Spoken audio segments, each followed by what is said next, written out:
الحمد لله رب العالمين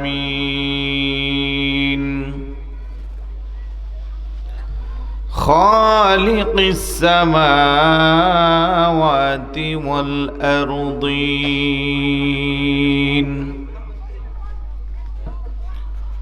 والصلاة والسلام على من كان نبيا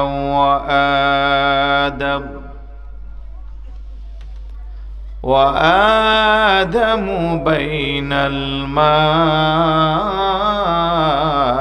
والطين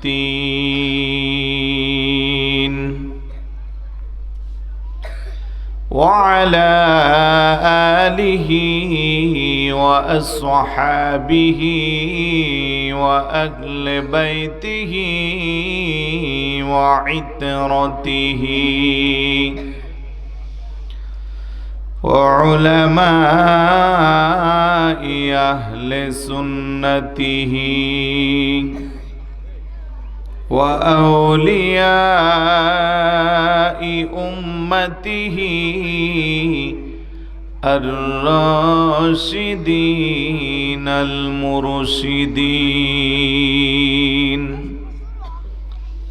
أما بعد فقد قال الله تعالى في كلامه المجيد শুকনে জবান খুলে পড়ি আউযু বিল্লাহি মিনাশ শাইতানির রাজীম বিসমিল্লাহির রহমানির রহিম إن الذين قالوا ربنا الله ثم استقاموا تتنزل عليهم الملائكة ألا تخافوا ولا تحزنوا وأبشروا بالجنة التي كنتم توعدون صدق الله مولانا العظيم وصدق رسوله النبي الحبيب الكريم وقال تعالى في شان حبيبه مخبرا وآمرا إن الله وملائكته يصلون على النبي يا أيها الذين آمنوا صلوا عليه وسلموا تسليما اللهم صل على سيدنا مولانا محمد وعلى آل سيدنا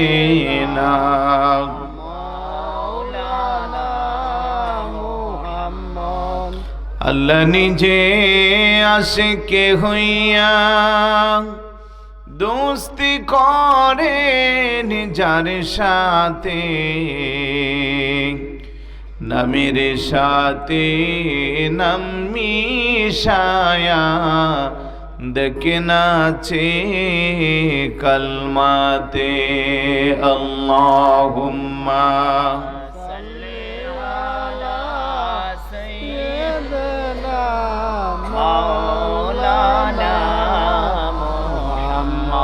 وعلى آل سيدنا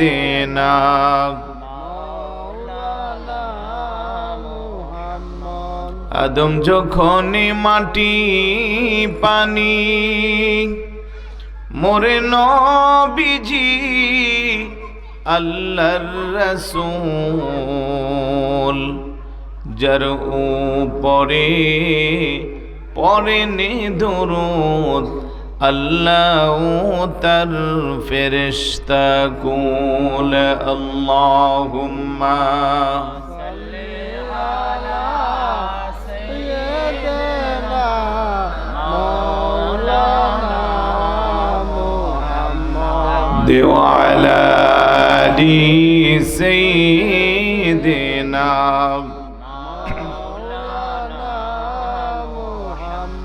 মোহাব্বতে একটু জিকির করি লা ইলাহা ইল্লাল্লাহ লা ইলাহা ইল্লাল্লাহ জোরে জোরে লা ইলাহা ইল্লাল্লাহ আরো জোরে লা ইলাহা ইল্লাল্লাহ একসাথে লা ইলাহা ইল্লাল্লাহ হাসবি রব্বি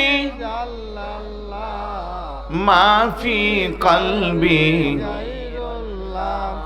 حسبي ربي ما في قلبي نور محمد صلى الله لا إله إلا الله لا إله লা ইলাহা ইল্লাল্লাহ ভাইজান এই কালেমা প্রচারেতে আসলেন নবী এই ধরাতে বলেন এই কালেমা প্রচারেতে আসলেন নবী এই ধরাতে কত কষ্ট দিনে রাতে কত কষ্ট এই করিলেন নবী সাল্লাল্লাহু আলা লা ইলাহা ইল্লাল্লাহ লা ইলাহা ইল্লাল্লাহ ভাইজান বহু দূরে মদিনা আমরা কেমনে যাব জানি না বলেন বহু দূরে আমরা কেমনে যাব জানি দয়াল আল্লাহ দয়া করো দয়াল আল্লাহ দয়া করো দেখাও সোনার মদিনা লা ইলাহা ইল্লাল্লাহ লা ইলাহা লা ইলাহা ইল্লাল্লাহ বেজন আমিরার মনের বাসনা বুঝাইলে কেউ বুঝে না বলেন আমিরার মনের বাসনা হাই হাই বুঝাইলে কেউ বুঝে শোনাইলে কেউ শোনে না দয়াল শোনাইলে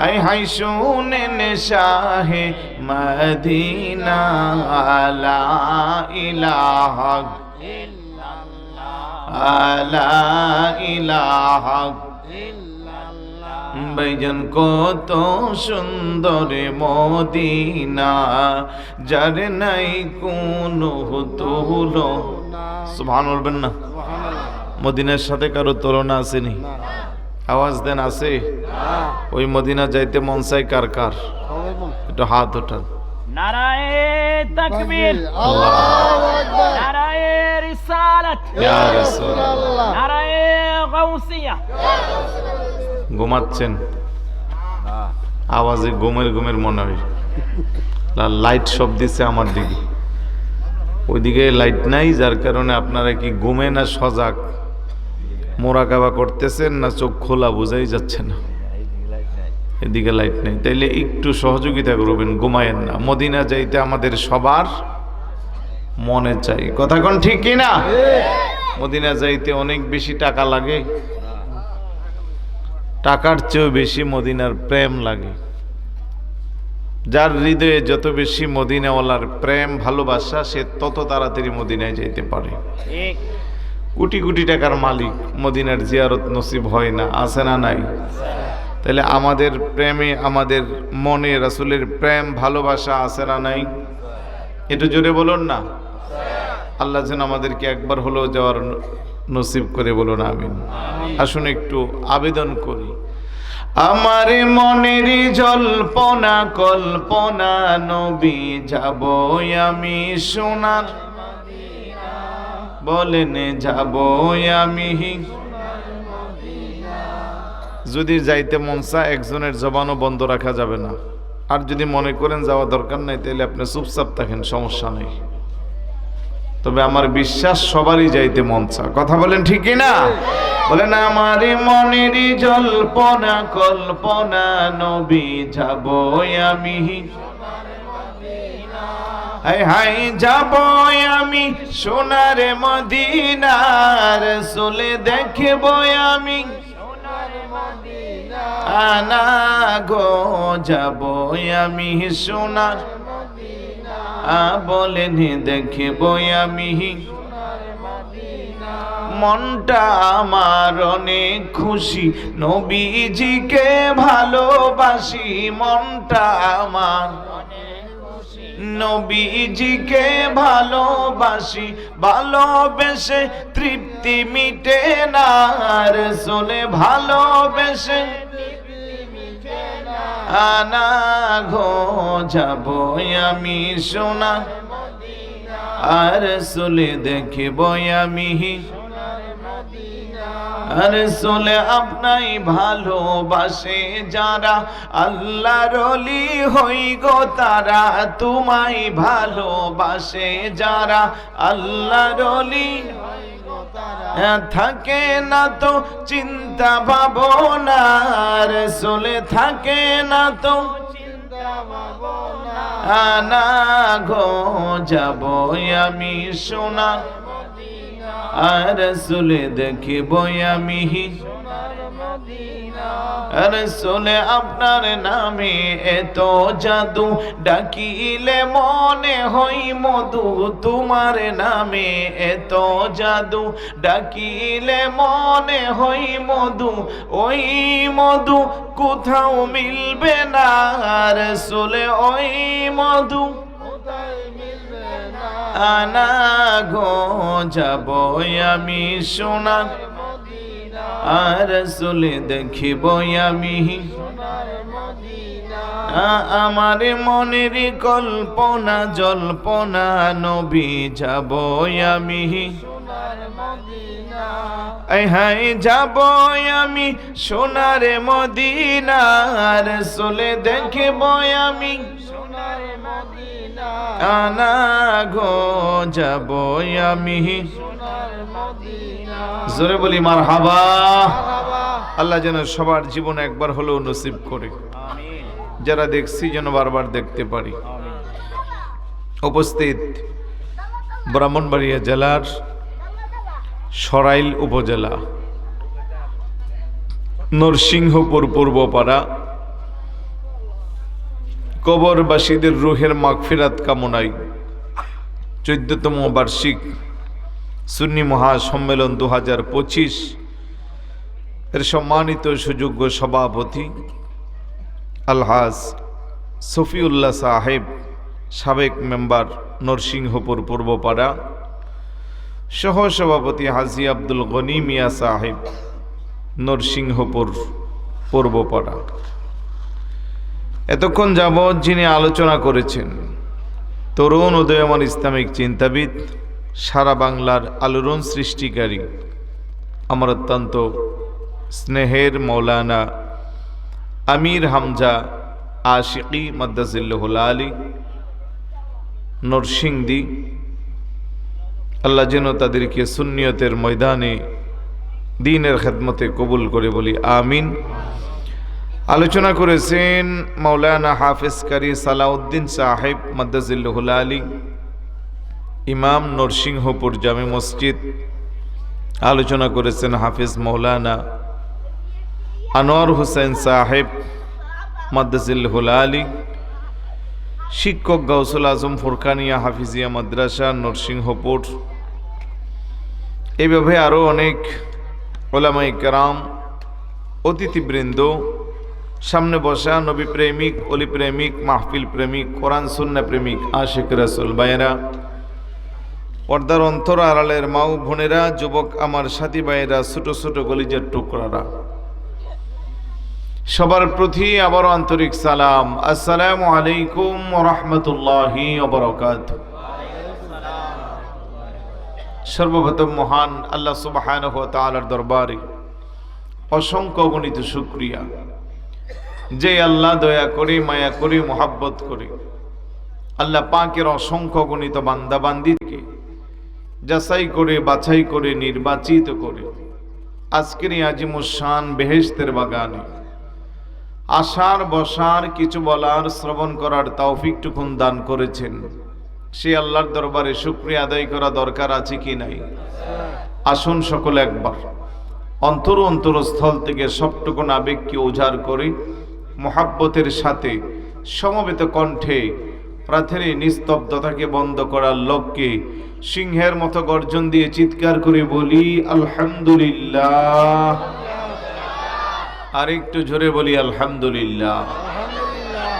সাথে সাথে লক্ষ কোটি দুরূদ ও সালাম জানাই আল্লাহরই সৃষ্টি জগতের যিনি প্রথম এবং প্রধান আকর্ষণ, সমস্ত নবী রাসূলদের মাথার মুকুট, শামসুল হিদায়াত, আফতাবে নবুয়ত, শাহিন শাহে রিসালাত, আপনার নবী, আমার নবী, तमाम বিশ্ব জগতের নবী, ইমামুল আম্বিয়া, আশরাফুল আম্বিয়া, সৈয়দুল আম্বিয়া, শামসুদ্দোহা, বদরুদ্দুজা, নূরুল হুদা, নূরুন আলা নূর, সৈয়দনা শফিয়না হাবিবনা ও মাওলানা মুহাম্মদ সাল্লাল্লাহু তাআলা আলাইহি ওয়াসাল্লামের কদমে দরুদ ও সালাম যেন আল্লাহ কবুল আর মঞ্জুর করে, বলি আমিন। আর একটু জোরে বলি আমিন।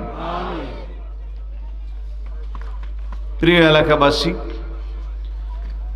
বিক্ষিপ্ত এবং বিচ্ছিন্নভাবে যারা এখনো মাহফিলের প্যান্ডেলের ভিতরে আসেন নাই, রাস্তাঘাটে, দোকানপাটে, চায়ের দোকানে, বাসাবাড়িতে, মোবাইল, ফেসবুক, ইন্টারনেটে যারা ব্যস্ত আছেন, আপনাদের খেদমতে আরজ কিছু সময়ের জন্য হলেও আজকের মাহফিলে চলে আসেন। কারণ মাহফিলটার শিরোনাম কবরবাসীদের রুহের মাগফিরাত কামনায়। তার মানে আমরা যারা এখানে আছি, এলাকায় বসবাস করি, আমাদের আপনজন কবরে আছে না নাই?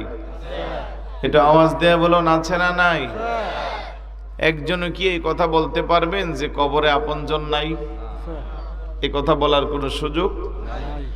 যিনারা কবরে শুয়ে আছে ওনাদের বাড়িতেই কিন্তু আমরা ঘর বানাইয়া থাকতেছি, ওনাদের রেখে যাওয়া জমিগুলোতে চাষাবাদ করে আমরা জীবিকা নির্বাহ করতেছি। বিনিময়ে তাদেরকে মাসে মাসে কিছু দিতে হয়, বছরে কিছু দিতে হয়, কিন্তু ওনারা কিছুই চায় না। তারা চায় এরকম সুন্নি মহাসম্মেলন হলে যৌথভাবে সবার সাথে হাত উঠাইয়া তাদের রুহের মাগফিরাত কামনা করে যেন আমরা একটু দোয়া করি। কথা বলেন ঠিক কি না? তো সুতরাং যাদের আসার সুযোগ আছে, একান্তই যাদের দুনিয়াবি কাজে ব্যস্ত নয়, এমন যারা আছেন, মেহেরবানি করে কিছু সময়ের জন্য প্যান্ডেলের ভিতরে চলে আসেন। আল্লাহ যেন আসার তৌফিক দান করে। আমিন। জোরে বলুন আমিন। আমি কথা বলবো কবর বিষয়ে, পাশাপাশি ঈমান। সেই জন্য কোরআনুল কারীমের 24 নম্বর পারা, হিফজুল কোরআনের 19 নম্বর পৃষ্ঠা, সূরা হামিম আস-সিজদা এর 30 নম্বর আয়াতটুকুন তেলাওয়াত করেছি। রাত্র যেহেতু গভীর হয়ে যাচ্ছে, পার্শ্ব আলাপ না করে, ডানে বামে না যাইয়া সরাসরি বিষয়ভিত্তিক 2-4টি কথা বলতে চাই। আপনাদের শুনতে কোনো আপত্তি নাই তো? কার কার আপত্তি আছে একটু হাত উঠান দেখি। একজন দুইজনের আছে, বুঝতে পারে নাই, সবার আপত্তি নাই, এটা পজিটিভ। মারহাবা বলি সবাই, কারণ এখনো রাত বেশি হয় নাই যে ঘুমে একেবারে সব উল্টাপাল্টা হয়ে যাব, ঠিক না? মাত্র শুরু হইতেছে। আল্লাহ সুবহানাহু ওয়া তাআলা ইরশাদ করেন, ইন্নাল্লাযীনা ক্বালু রাব্বুনাল্লাহ, নিশ্চয়ই যারা বলে রব আমাদের আল্লাহ, বড় করে বলি সুবহানাল্লাহ। আমাদের রব কে? আল্লাহ। পিছনে আর একটু জোরে বলুন কে? আল্লাহ। ইন্নাল্লাযীনা ক্বালু রাব্বুনাল্লাহ, নিশ্চয়ই যারা বলে রব আমাদের আল্লাহ, সুম্মাস্তাকামু, অতঃপর সেই কথার উপরে স্থির থাকে, অবিচল থাকে, অটল থাকে, কোনোভাবেই সেই কথা থেকে দূরে সরানো যায় না, এমন পাক্কা গভীর ঈমানদার যারা, তারপরে আল্লাহ কো তাতানাজ্জালু আলাইহিমুল মালাইকা, আমি তাদের জন্য ফেরেশতা পাঠাবো। তাফসীরের মধ্যে আসছে কেন তাদের জন্য ফেরেশতা পাঠাবো? তাদেরকে সাহায্য সহযোগিতা করার জন্য। কোথায় সাহায্য সহযোগিতা করা হবে? তার মরণে, তার কবরে, তার হাসরে, তার মিজানে, তার ফুলসিরাতে। বড় করে বলি সুবহানাল্লাহ। আল্লাহ তাখাফু ওয়ালা তাহজানু, তার কোনো ভয় নাই, তার কোনো চিন্তা নাই। মুফাসসিরিন কিরাম বলেন লা খাউফুন আলাইহিম ফিদ দুনিয়া, দুনিয়াতে তাদের কোনো ভয় নাই। ওয়ালা হুম ইয়াহজানুনা ফিল আখিরা, আখিরাতে তার কোনো চিন্তা নাই। ওয়া আবশিরু বিল জান্নাহ, আল্লাহ কো তার জন্য রয়েছে জান্নাতের শুভ সংবাদ। বড় করে বলি সুবহানাল্লাহ। কিসের শুভ সংবাদ? বলেন না কিসের? জান্নাতের শুভ সংবাদ। কোন জান্নাত? জান্নাতিন তাজরি মিন তাহতিহাল আনহারু খালিদিনা ফিহা আবাদা, যেই জান্নাতের নিচে দিয়া ঝরনাসমূহ প্রবাহমান। আল্লাতী কুনতুম তুআদুন, যেই জান্নাতের ওয়াদা আল্লাহ নিজে করেছে। আল্লাহ কো ইন্নাল্লাযীনা আমানু ওয়া আমিলুস সালিহাত কানাত লাহুম জান্নাতুল ফিরদাউসি নুজুলা। চিৎকার করে বলি সুবহানাল্লাহ। জান্নাত আমাদের দরকার আছে না নাই? ওই জান্নাতে কারা কারা যেতে চায় একটু হাত উঠাই, মারহাবা বলি। হাত নামান, একটু মাঝে মধ্যে হাত উঠাইলে গুমটু মাইলে দূরে যাইব, সুবিধা আছে। কথা কোন ঠিক কি না? তাইলে আমরা জান্নাতে যেতে চাই কি চাই না? দেখেন আল্লাহ কো আমি তার সাহায্যের জন্য ফেরেশতা পাঠাইবো। আল্লাহ সাহায্য কোথায়? তার মরণে, কবরে, হাসরে, মিজানে, ফুলসিরাতে। দুনিয়াতে তার কোনো ভয় নাই, আখিরাতে তার কোনো চিন্তা নাই। তার জন্য জান্নাতের শুভ সংবাদ। কোন জান্নাত? যেই জান্নাতের ওয়াদা আমি আল্লাহ নিজেই করেছি। বড় করে বলি সুবহানাল্লাহ। এতগুলো পুরস্কার কার জন্য? জবান দিয়া যে বলে রব আমার আল্লাহ, অতঃপর সুম্মাস্তাকামু, সেই কথার উপরে স্থির থাকে তার জন্য। আবারও জানতে চাই আমাদের রব কে? আল্লাহ। পিছনে জোরে বলুন কে? আল্লাহ। হায়াতের মালিক কে? আল্লাহ। রিজিকের মালিক কে? আল্লাহ। সম্মানের মালিক কে? আল্লাহ। আমরা ইবাদত বন্দেগী করব কার? আল্লাহ। আমরা ডাকবো কাকে? সিজদা দিব কাকে? হুকুম মানব কার? আল্লাহর। এমন যারা মুখে স্বীকৃতি দেয় রব আমার আল্লাহ, সুম্মাস্তাকামু, অতঃপর সেই কথার উপরে স্থির থাকে, তার জন্য পরের সব পুরস্কার। আর যারা মুখে বলে রব আমার আল্লাহ, কাজে কর্মে সেটাকে বিশ্বাস করে না। রব আমার আল্লাহ, কাজ দিয়ে প্রমাণ করে রবের মানে না। মুখে স্বীকৃতি দেয় রব আমার আল্লাহ, কিন্তু তার কর্মের মাধ্যমে প্রমাণিত হয় সেই কথার উপরে তার আস্থা নাই। এমন বান্দা হইলে তার পরবর্তীতে যে পুরস্কার তার একটাও তার জন্য নাই। কথা কোন ঠিক কিনা? সুম্মাস্তাকাম, এই ছোট্ট শব্দটার উপরে আমার বাকি আলোচনা। এতটুকু বুঝতে অসুবিধা হয় নাই তো? মনোযোগ আছে? সবার কানে কি মাইকের আওয়াজ যাচ্ছে? আমার কাছে কেমন কেমন আওয়াজ লাগতেছে। মাইকলা কি আছে নাকি? হ্যাঁ, আমার কানে যাতে একটু ভালো করে লাগে ব্যবস্থা করতে পারলে ভালো হইতো। যাই হোক, আপনারা শুনলেই যথেষ্ট। আলহামদুলিল্লাহ বলি। আলহামদুলিল্লাহ। তাহলে সুম্মাস্তাকামু, যারা ইস্তেকামত অর্থাৎ ঈমানের উপরে সাবেত থাকবে, ঈমানের উপরে সঠিকভাবে বিচক্ষণতার সাথে থাকবে, কোনোভাবেই তারে সেই কথা থেকে সরাইতে পারবে না, এমন বান্দার জন্য আল্লাহর পক্ষ থেকে সবগুলা পুরস্কার। সুবহানাল্লাহ বলবেন না? এখন দেখেন তো আমাদের সমাজে এরকম বহু ইমানদার আছে। নরসিংহপুর ইমান একরকম, রসুলপুর গেলে আরেক রকম, সরাইল গেলে, একটু বুঝেন, আওয়াজ দেন, আমার সাথে কথা বলেন, এরকম ইমানদার আছে না নাই? নরসিংহপুর ইমানটা একরকম, যাইতে যাইতে একজনে দুইটা পান খাওয়াইছে, একটা চা খাওয়াইছে, সরাইল গিয়ে আরেক রকম। আসেনি? ইমানদারের ইমানের মূল্য কম না বেশি? নরসিংহপুরের একজন ইমানদার যে রিক্সা চালা, সিএনজি চালা, কিংবা মাঠে ময়দানে হাল চাষ করে, সামাজিকভাবে তার মূল্য বেশি না হতে পারে, কারণ আমরা তাকে অবজ্ঞা করব, সে রিক্সাওয়ালা, সিএনজি চালা, ঠেলা গাড়ি চালা, ডেইলি লেবার, তার মূল্য আর সমাজে থাকলেই কতটুকু। কিন্তু তার যদি ইমানের পরিপূর্ণতা থাকে, আমার আল্লাহর কাছে তার মর্যাদা সবচেয়ে বেশি। বড় করে বলি সুবহানাল্লাহ। এই গ্রামের সবচেয়ে টাকাওয়ালা, পয়সাওয়ালা মর্যাদা আমাদের কাছে বেশি হতে পারে।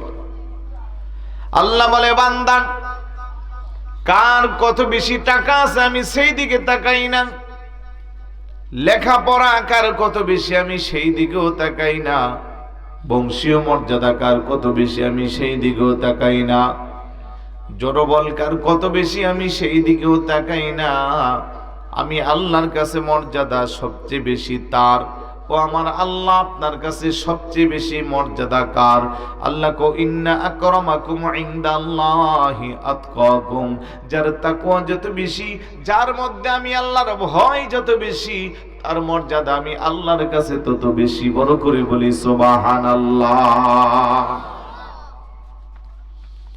মুখে স্বীকৃতি দিয়া কাজে স্থির থাকাটা অনেক কঠিন বিষয়। কথা বলেন ঠিক না? নবীর সাহাবারাও ইমানদার ছিল, ওলি আল্লাহ, যুগশ্রেষ্ঠ মুহাদ্দিস, মুফতি, মুফাসসির, হক্কানি, রব্বানি, পীর, মাশায়েখও ইমানদার ছিল। আর এই জমানায় আমরা যারা বসবাস করি, আমরাও ইমানদার। সাহাবীদের জীবনে দেখা যায় ইমানের উপরে স্থির থাকার কারণে নির্যাতনের স্টিম রোলার চালানো হচ্ছে, কিন্তু ইমান থেকে দূরে সরে নাই। আর আমাদেরকে 500 টাকা দিলে, 1000 টাকা দিলে, 100 টাকা দিলে আমাদের ইমান মুহূর্তের মধ্যে পরিবর্তন হয়ে যায়। তাহলে আমরাও ইমানদার, ওনারাও ইমানদার, পার্থক্য আছে না নাই? ইমানের উপরে ইস্তেকামত থাকার জ্বলন্ত দৃষ্টান্ত আমার তেলাওয়াতকৃত আয়াতের সুম্মাস্তাকামুরের তাফসীর ইমাম বাগাবী, যেটাকে তাফসীরে মাআলিমুত তানজিল বা তাফসীরে বাগাবী বলা হয়, আছে আমার কাছে সংরক্ষিত। ওই তাফসীর থেকে এই ছোট্ট শব্দটার একটা বর্ণনা শোনাবো, তাহলে বোঝা যাবে যে ইমানের উপরে ইস্তেকামত থাকার গুরুত্ব কত বেশি। তারপরে ধারাবাহিকভাবে কবরের আলোচনা আসবে। আমার কথা বুঝতে অসুবিধা হয় নাই তো? একটু মনোযোগ দিয়েন। আমি চাইলে 2 ঘন্টা শুধু সুরের উপরে কথা বলতে পারবো, কিন্তু আমি মনে করতেছি যে আমি কি বোঝাইতে চাচ্ছি আপনি সেটা বুঝে নেওয়াটার গুরুত্ব সুরের চেয়েও বেশি। কথা বলেন ঠিক না? লক্ষ লক্ষ টাকা খরচ করে মাহফিল করে পরের দিন সকালবেলা চায়ের দোকানে মন্তব্য কইরা কেউ কোনো খুঁজা পায় না। হুজুরও 2 ঘন্টা ওয়াজ করে যায়, আপনারাও 4 ঘন্টা বসেন, কমিটিও বিরিয়ানি, খিচুড়ি, তবারক, কোনো কিছুর অভাব নাই। কিছুই যদি আমরা না শিখি, না পাই, তাহলে এই আয়োজনটাই ব্যর্থ, বৃথা। তো এই জন্য একটু মনোযোগ রাখবেন। মানুষ কি কম না বেশি ওইটা আমি কখনো তাকাইয়া কথা বলি না, কারণ যে আল্লাহ আমারে মাঝে মধ্যে কম সংখ্যক মানুষের সামনে বসায়, সে আল্লাহ মাঝে মধ্যে আমাকে 1 লক্ষ মানুষের সামনেও বসায়। কথা বলেন ঠিক না? এই জন্য আমার বলাতে কোনো কার্পণ্য থাকবে না ইনশাআল্লাহ। ইমাম বাগাবী আলাইহির রহমান সুম্মাস্তাকামুর ব্যাখ্যা করতে যাইয়া চমৎকার একটি ঘটনার সূত্রপাত করেছেন। আপনার নবী আমার নবী যখন আল্লাহর সাথে দিদারের জন্য উর্দাকাশ ভ্রমণের দিকে রওনা দিয়েছেন, প্রথম আসমানের কাছাকাছি জায়গায় যাওয়ার পরে জিবরাইল আলাইহিস সালাতু ওয়াস সালাম হলেন আমার নবীর খাদেম। সুবহানাল্লাহ বলবেন না? মুসা নবী তোর পাহাড়ে গেছে, এক এক নবীর সীমাবদ্ধতা এক এক জায়গায়, কিন্তু আপনার নবীর আমার নবীর সীমাবদ্ধতা কোথায়? প্রথম, দ্বিতীয়, তৃতীয়, চতুর্থ, পঞ্চম, ষষ্ঠ, সপ্তম সিদরাতুল মুনতাহা, লা মাকান লা জামান, ৭০,০০০ নূরের পর্দা, আরশ আজিমের মহান সিংহাসন। বড় করে বলি না সুবহানাল্লাহ। গেলেন নবী খোদার আরশে, আরশে বলে নবীর সকাশে,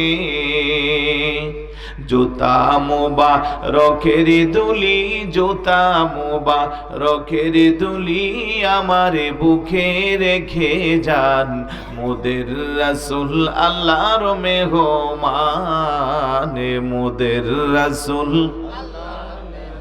ও ভাইয়া মেরা বড় ভাগ্যবান, মোদের রাসূল আল্লাহর মেহমান। কথা কোন ঠিক কি না? নবীকে আল্লাহ পাক আরশ আজিমের উপরে নিয়েছে। যেই কথা বলতেছিলাম, আপনার নবী আমার নবী দুজাহানের বাদশা নবী মেরাজে যখন যাচ্ছে, প্রথম আসমানের কাছে যাইয়া হঠাৎ করে আমার নবীজির নাক মুবারকের মধ্যে একটা সুঘ্রাণ লাগছে।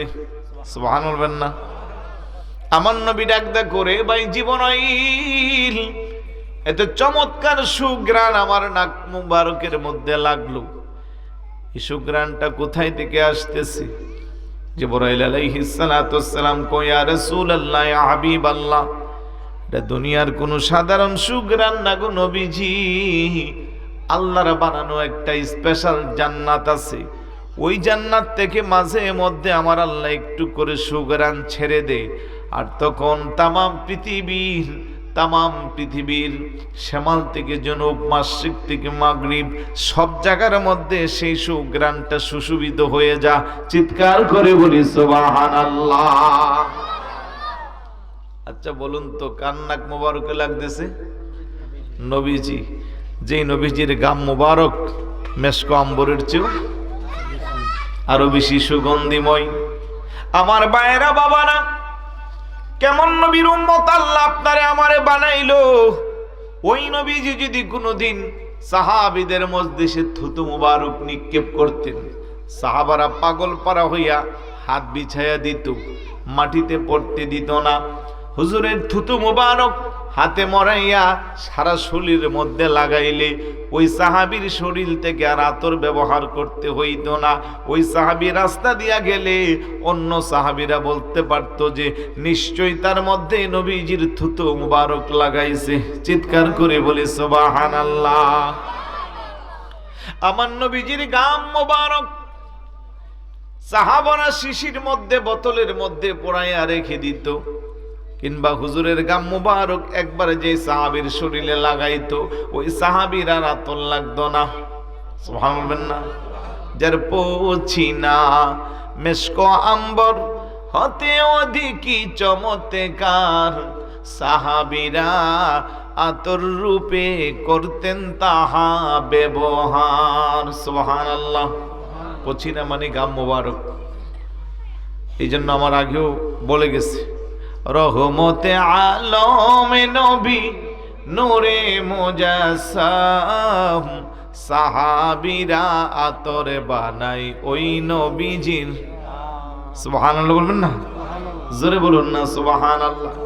জিবরাইল ডাক দেখো, ইয়া রাসূলুল্লাহ, যেই নবীজির গাম মুবারক মেশক আম্বরের চেয়ে অধিক সুগন্ধিময়, ওই নবীজির নাক মুবারকের মধ্যে সুঘ্রাণ লাগছে, তাহলে বোঝা গেল এটা কোনো সাধারণ সুগ্রাণ না। জিবরাইল আমিন কো হুজুর, তার পিছনে তো লম্বা ঘটনা, আমার নবীকে জিবরাইল আমি জানতে চাই। এবার জিবরাইল আলাইহিস সালাতুস সালাম বর্ণনা দিচ্ছে। ইমাম বাগাবী তাফসীর বাগাবীর মধ্যে সুম্মাস্তাকামুর তাফসীরের মধ্যে ঘটনা এনেছে যে আল্লাহর পয়গম্বর হযরতে মূসা আলাইহিস সালাতু ওয়াস সালামের সময়ে ফেরাউন নিজেকে দাবি করেছিল আনা রব্বুকুমুল আ'লা, আমি সবচেয়ে বড় খোদা। জোরে কন্যা নাউজুবিল্লাহ। ফেরাউনের কথা কি আপনারা ভুলে গেছেন? জোরে কন্যা, কত বড় ব্যাককল দেখেন, আনা রব্বুকুমুল আ'লা, আমি সবচেয়ে বড় খোদা। জোরে বলি নাউজুবিল্লাহ। ওই ফেরাউনের একটা কন্যা ছিল, ওই কন্যার একটা দাসী মহিলা ছিল। যদিও ফেরাউনের কন্যার দাসীগিরি করত, ওই মহিলা ফেরাউনকে প্রভু মানত না। ওই মহিলার কালেমা ছিল লা ইলাহা ইল্লাল্লাহ মুসা কালিমুল্লাহ। চিৎকার করে বলি সুবহানাল্লাহ। দাসী মহিলা বুঝেন তো? বর্তমানে আমরা বলি কাজের বুয়া বা কাজের মেয়ে। ওই ফেরাউনের কন্যার দাসী কোনো একদিন ফেরাউনের কন্যার খেদমত কাজ করতেছে, আরেকদিন মাথা আছড়াচ্ছে কি দিয়া? চিরুনি দিয়া। হঠাৎ করে চিরুনিটা হাত থেকে ছুটে পড়ে গেছে। দাসী মহিলা যেহেতু এক আল্লাহরে বিশ্বাস করে, মুসা নবীর উম্মত, নিচ থেকে চিরুনি উঠানোর সময় মনের অজান্তে জবান দিয়া চলে আসছে বিসমিল্লাহ। বড় করে বলি সুবহানাল্লাহ। কারণ ঈমানদার প্রত্যেক ভালো কাজের সূচনা করবে ডান হাত দিয়া, আর জবানে বলবে বিসমিল্লাহ। বলেননি আপনারা? হাদিস শরীফে আসছে কুল্লু আমরিন জিবারিন লাম ইউবদা বিসমিল্লাহ ফাহুয়া আবতার ওয়া আকতা। যদি প্রত্যেক ভালো কাজের সূচনা বিসমিল্লাহ দিয়া না করা হয় তাহলে সেটা অপরিপূর্ণ থেকে যায়, লেস কাঠার মতো হয়ে যায়। তাই আমরা যারা ঈমানদার মুসলমান আছি, আমাদের প্রত্যেকের ভালো কাজের সূচনা হবে কি দিয়া? জোরে বলুন কি দিয়া? আজকাল তো এগুলো আমরা আমল করি না বললেই চলে। মুসলমানদের দৈনন্দিন জীবনে প্রত্যেকটা কর্মের দোয়া আছে না নাই? যেমন খাবার শুরু করব আমরা বিসমিল্লাহি ওয়া আলা বারাকাতিল্লাহ। মসজিদে প্রবেশ করব কিভাবে? হ্যাঁ, আল্লাহুম্মা আফতাহলি আবওয়াব রাহমাতিক, এতটুকু পরে, যদিও পড়া দরকার ছিল বিসমিল্লাহ ওয়াস সালাতু ওয়াস সালামু আলা রাসূলিল্লাহ আল্লাহুম্মা আফতাহলি আবওয়াব রাহমাতিক। বাথরুমে প্রবেশ করার দোয়া আছে না নাই? বাজারে প্রবেশ করার দোয়া আছে না নাই? ঘুমানোর যাওয়ানোর আগে দোয়া আছে না নাই? ঘুম থেকে জাগ্রত হয়ে দোয়া আছে না নাই? কিন্তু কয়জনে এগুলা পালন করি? ভাত খাওয়ার সময় যদি বিসমিল্লাহি ওয়া আলা বারাকাতিল্লাহ বলে খাবার খায়, আপনি যত বড় খাদক হইবেন 3 প্লেটের বেশি খাইতে পারবেন না। আল্লাহ আপনার খাবারের মধ্যে বরকত দিব। মাঝে মধ্যে কিছু কিছু জায়গায় যারা শাহিদারি করে ওরা হয়রান হয়ে যায়, এমন কিছু আল্লাহর বান্দারে খাওয়াইতে বসে, আছে না নাই? মানে এই দিক দিয়া দিয়া আরেক দিক দিয়ে আইতে আইতে এদিক দিয়া কি শেষ। শেষ তো হচ্ছে একবার দুইবার হইলে এক কথা, এখন যতবারই দে ততবারই শেষ। পরে হুজুর বুঝলাম না, তার পেটের মধ্যে মনে জিনের বাদশা আছে, এরকম মন্তব্য হয় না? একজন হুজুর বিশ্বাস করেন এই এরকম বল দিয়ে প্রতিবারে 5 কেজি হইলেও তো 3 বারে 15 কেজি। হুজুর এই বডির সাথে তো এই 15 কেজির আমার ক্যালকুলেট মিলে না, তাই এটি গেল কই? আমি বলবো যে এরকম যদি কেউ থাকেন, ভালো খেতে পারা এটা তো ভালো গুণ, খারাপ কিছু না। অনেকে তো খাইতে পারে না, আল্লাহ আপনাকে রুচি দিছে, আলহামদুলিল্লাহ খান। তবে আমি বলবো খাবারের শুরুতে বিসমিল্লাহি ওয়া আলা বারাকাতিল্লাহ বিল্লাহ খান। দেখবেন যত বড় খাদক হন 3 প্লেটের বেশি আর চলবে না, কারণ তখন আল্লাহর বরকত নাজিল হবে। বড় করে বলি সুবহানাল্লাহ। এই আমলটা করবেন নি? নরসিংহপুরের বিআই সরাইল গেছে ডাক্তার দেখাইতো। কি দেখাইতো? ডাক্তার দেখাইতো গেছে। ডাক্তারের সিরিয়াল যেহেতু বিকাল 3টা বাজে, উনি একটু আগেই গেছে গা। গিয়ে উঠছে আবার ছেলের শ্বশুর বাড়িতে, বিয়ের বাড়িতে উঠছে আর কি। কার বাড়িতে? এখন বিয়ের বাড়িতে খানা রাখ টাইমে উঠলি কি না খাওয়ায় বিয়েরে ছাড়বো? বলেন না, অবশ্যই খাওয়াইব। এখন উনি গিয়ে উঠলো, গিয়ে ওইটাই ভালো বড় জিগে আমি যাচ্ছি। আরে কই যাবেন আপনি? এখন খাবারের টাইম, যা আছে তাই খাইয়ে যাবেন। আপনার লেগে কি এখন পোলাও কুরমার আর মনে কি? বিয়াও একটু মান ধরে আর কি, জায়গা কই একটা বাড়ি দিয়ে যে আপ্যায়ন আছে না নাই বুঝার জন্য। কথা এখন ঠিক না? এখন বিয়াইন কো না না খাইয়া যাইতে পারবেন না, যা আছে তাই। উনি উজু টুজু বানাইয়া নামাজ পড়ে বিয়াইন তাড়াহুড়া করে রান্না করে। এখন বিয়াই খাইতে বসছে, বিয়াইন বাইরা দে আর হেই বাড়ির বিয়াই আইনা দে। এখন তো দিতে দিতে গড়ের 10-12 জনের খাবার মোটামুটি শেষের পথে। তরকারি দিয়া ভাত আনে, ভাত দিয়া ডাইল আনে, ডাইল দিয়া মাছ আনে, আনতে একটা আনে আরেকটা দে। এদিক দিয়া মোটামুটি বিয়াইন টেনশনে আছে যে আমার ঘরেরটা শেষ করে নিয়ে আবার পাশের ঘরে যাইতো। আর বিয়াই মনে মনে কো আল্লাহ কোন রকমে আমার ঘরেরটা দিয়া সামলাইয়া দাও, আমরা না খাইলে না খাবো। আল্লাহু আকবার বলবেন না? যাই হোক আল্লাহ বাঁচাইছে, আর আরেক ঘরে যাইতে হয় না। মোটামুটি তাদের 10-12 জনের খাবার সব শেষ। তো খাইয়া টেয়া সাইরা এবার জাগা। তো বিয়াইন জিগা, বিয়াই আপনি যাচ্ছেন কোথায়? ও বিয়াইন আমি ডাক্তারের কাছে যাচ্ছি। ও সিরিয়াল কয়টা বাজে? 3টা বাজে। আপনি তো সুস্থ আছেন, কিসের ডাক্তারের কাছে যাইবেন? আমার রুচি আগের মতো নাই, আগের মতো। তো বিয়াইন আল্লাহর দোহাই, ডাক্তার দেখাইয়া রুচির ট্যাবলেট খাইয়া আমার বাড়ি তার জীবনে আইন না। রুচি ছাড়াই আপনার এই অবস্থা। আর যদি রুচির ট্যাবলেট খাইয়া রুচি সহকারে আসেন তাইলে কোন অবস্থা হইব? এরকম আছে না মাঝে মধ্যে? তো ওনাদেরকে বলবো আপনারা একটু বিসমিল্লাহি আলা বারাকাতিল্লাহ বলে খাবার শুরু করেন। আমি চ্যালেঞ্জ, আপনি যত বড় খাদক হন 3 প্লেটের বেশি আর চলবে না, কারণ তখন আপনার খাবারের মধ্যে আল্লাহ বরকত দান করবে। বড় করে বলি সুবহানাল্লাহ। আমরা আমল করব তো? বলেন ইনশাআল্লাহ। আমার ভাইয়েরা বাবারা, ওই ফেরাউনের কন্যা দাসী মহিলা বিসমিল্লাহ বলার কারণে ফেরাউনের কন্যা ডাক দিয়া কো, তোর জবান দিয়া কি বের হলো? তুই আল্লাহর নাম কেন নিলি? আমি কার নাম নিব? কুতি জবান দিয়া বলবি ইসমি ফেরাউন, আমার বাবার নাম নিবি। বড় করে বলি নাউজুবিল্লাহ। দাসী মহিলা কয় এটা কেমনে সম্ভব? ফেরাউনের কন্যা কুতি জানিস না আমার বাবা সবচেয়ে বড় খোদা? এই মিশরের কত নামি দামি শিক্ষিত সরকারি বড় বড় আমলা কামলা সবাই আমার বাবারে খোদা মানে। আর অল্প বেতনের চাকরানি মহিলা তুই আমার করে কাজ করিস, তুই বুঝি আমার বাবারে খোদা মানবি না?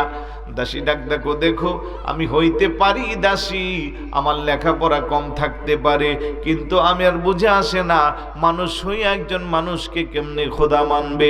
চিৎকার করে বলি সুবহানাল্লাহ।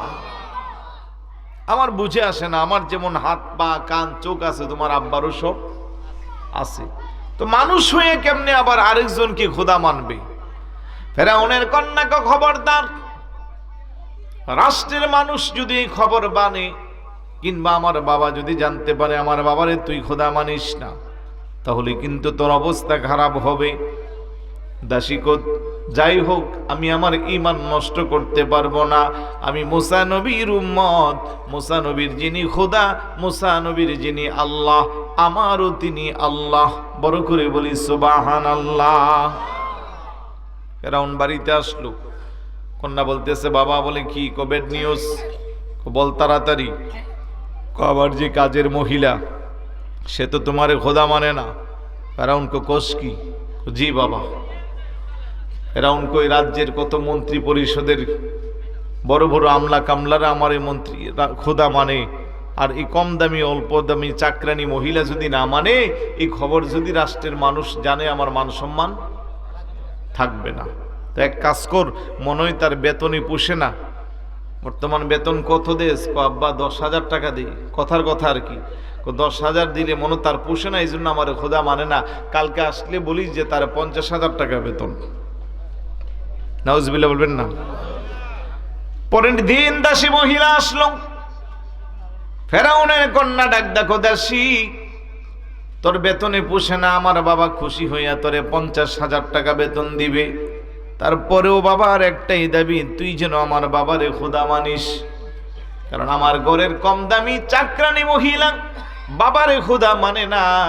এই সংবাদ যদি মিশরবাসী জানতে পারে, বাবার মুখে চুনকালি লেপন হবে। সুতরাং তোরে 50,000 টাকা বেতন দিব, আমার বাবারে খোদা মানবি। দাসী ডাক দেখো, 50,000 না, 50 কোটি না, গোটা দুনিয়ার সব কিছু যদি আমাকে দিয়ে দাও, তারপরও আমি তোমার বাবাকে খোদা মানতে পারবো না।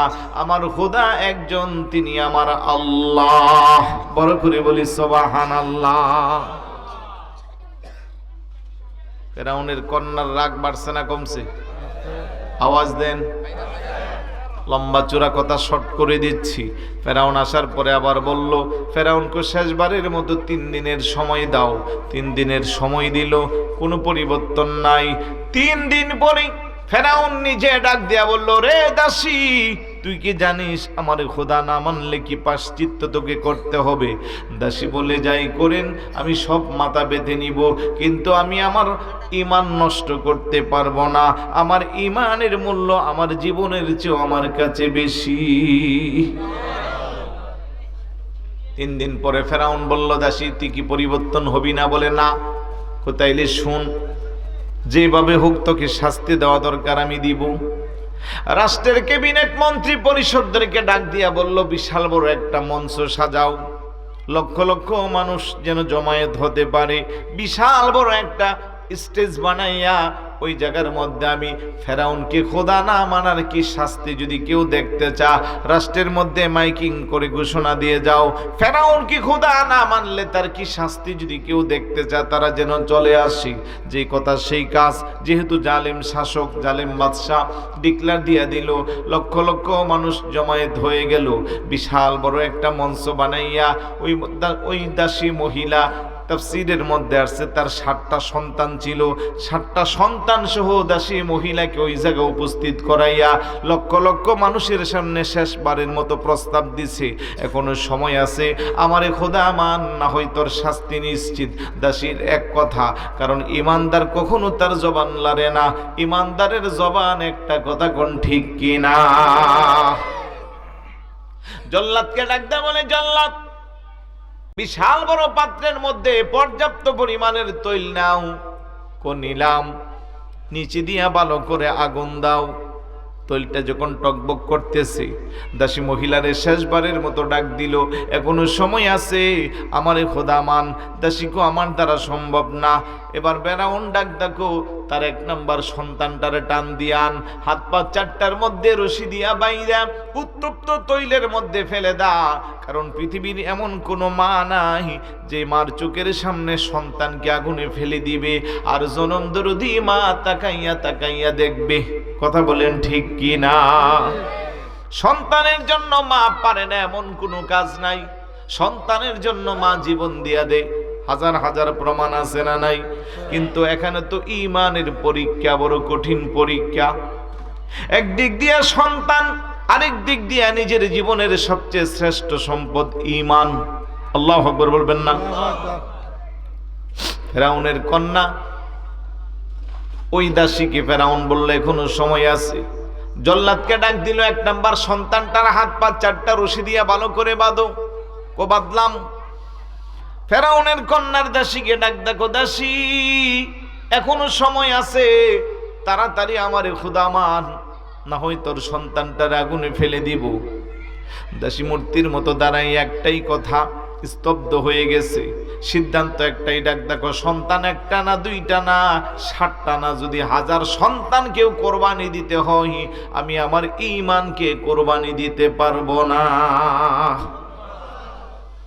জালেম শাসক ফেরাউন 1 নাম্বার সন্তানটার আগুনে ফেলে দিল। দিতে দিতে ধারাবাহিকভাবে 6টা সন্তান দেওয়া শেষ। বাকি আছে কয়টা?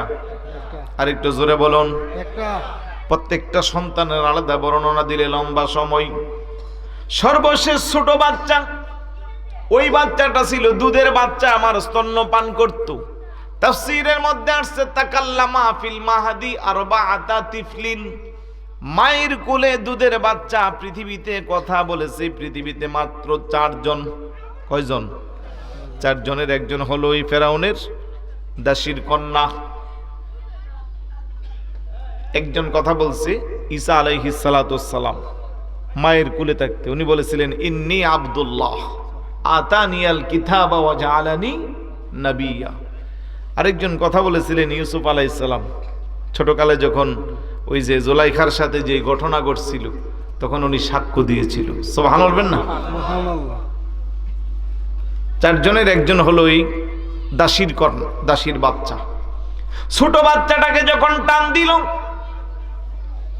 ওই দাসী মহিলা ডাকদা বলে আল্লাহ, চোখের সামনে 6টা সন্তানকে কোরবানি দিলাম, তেমন কোনো অনুভূতিতে আঘাত আসে না।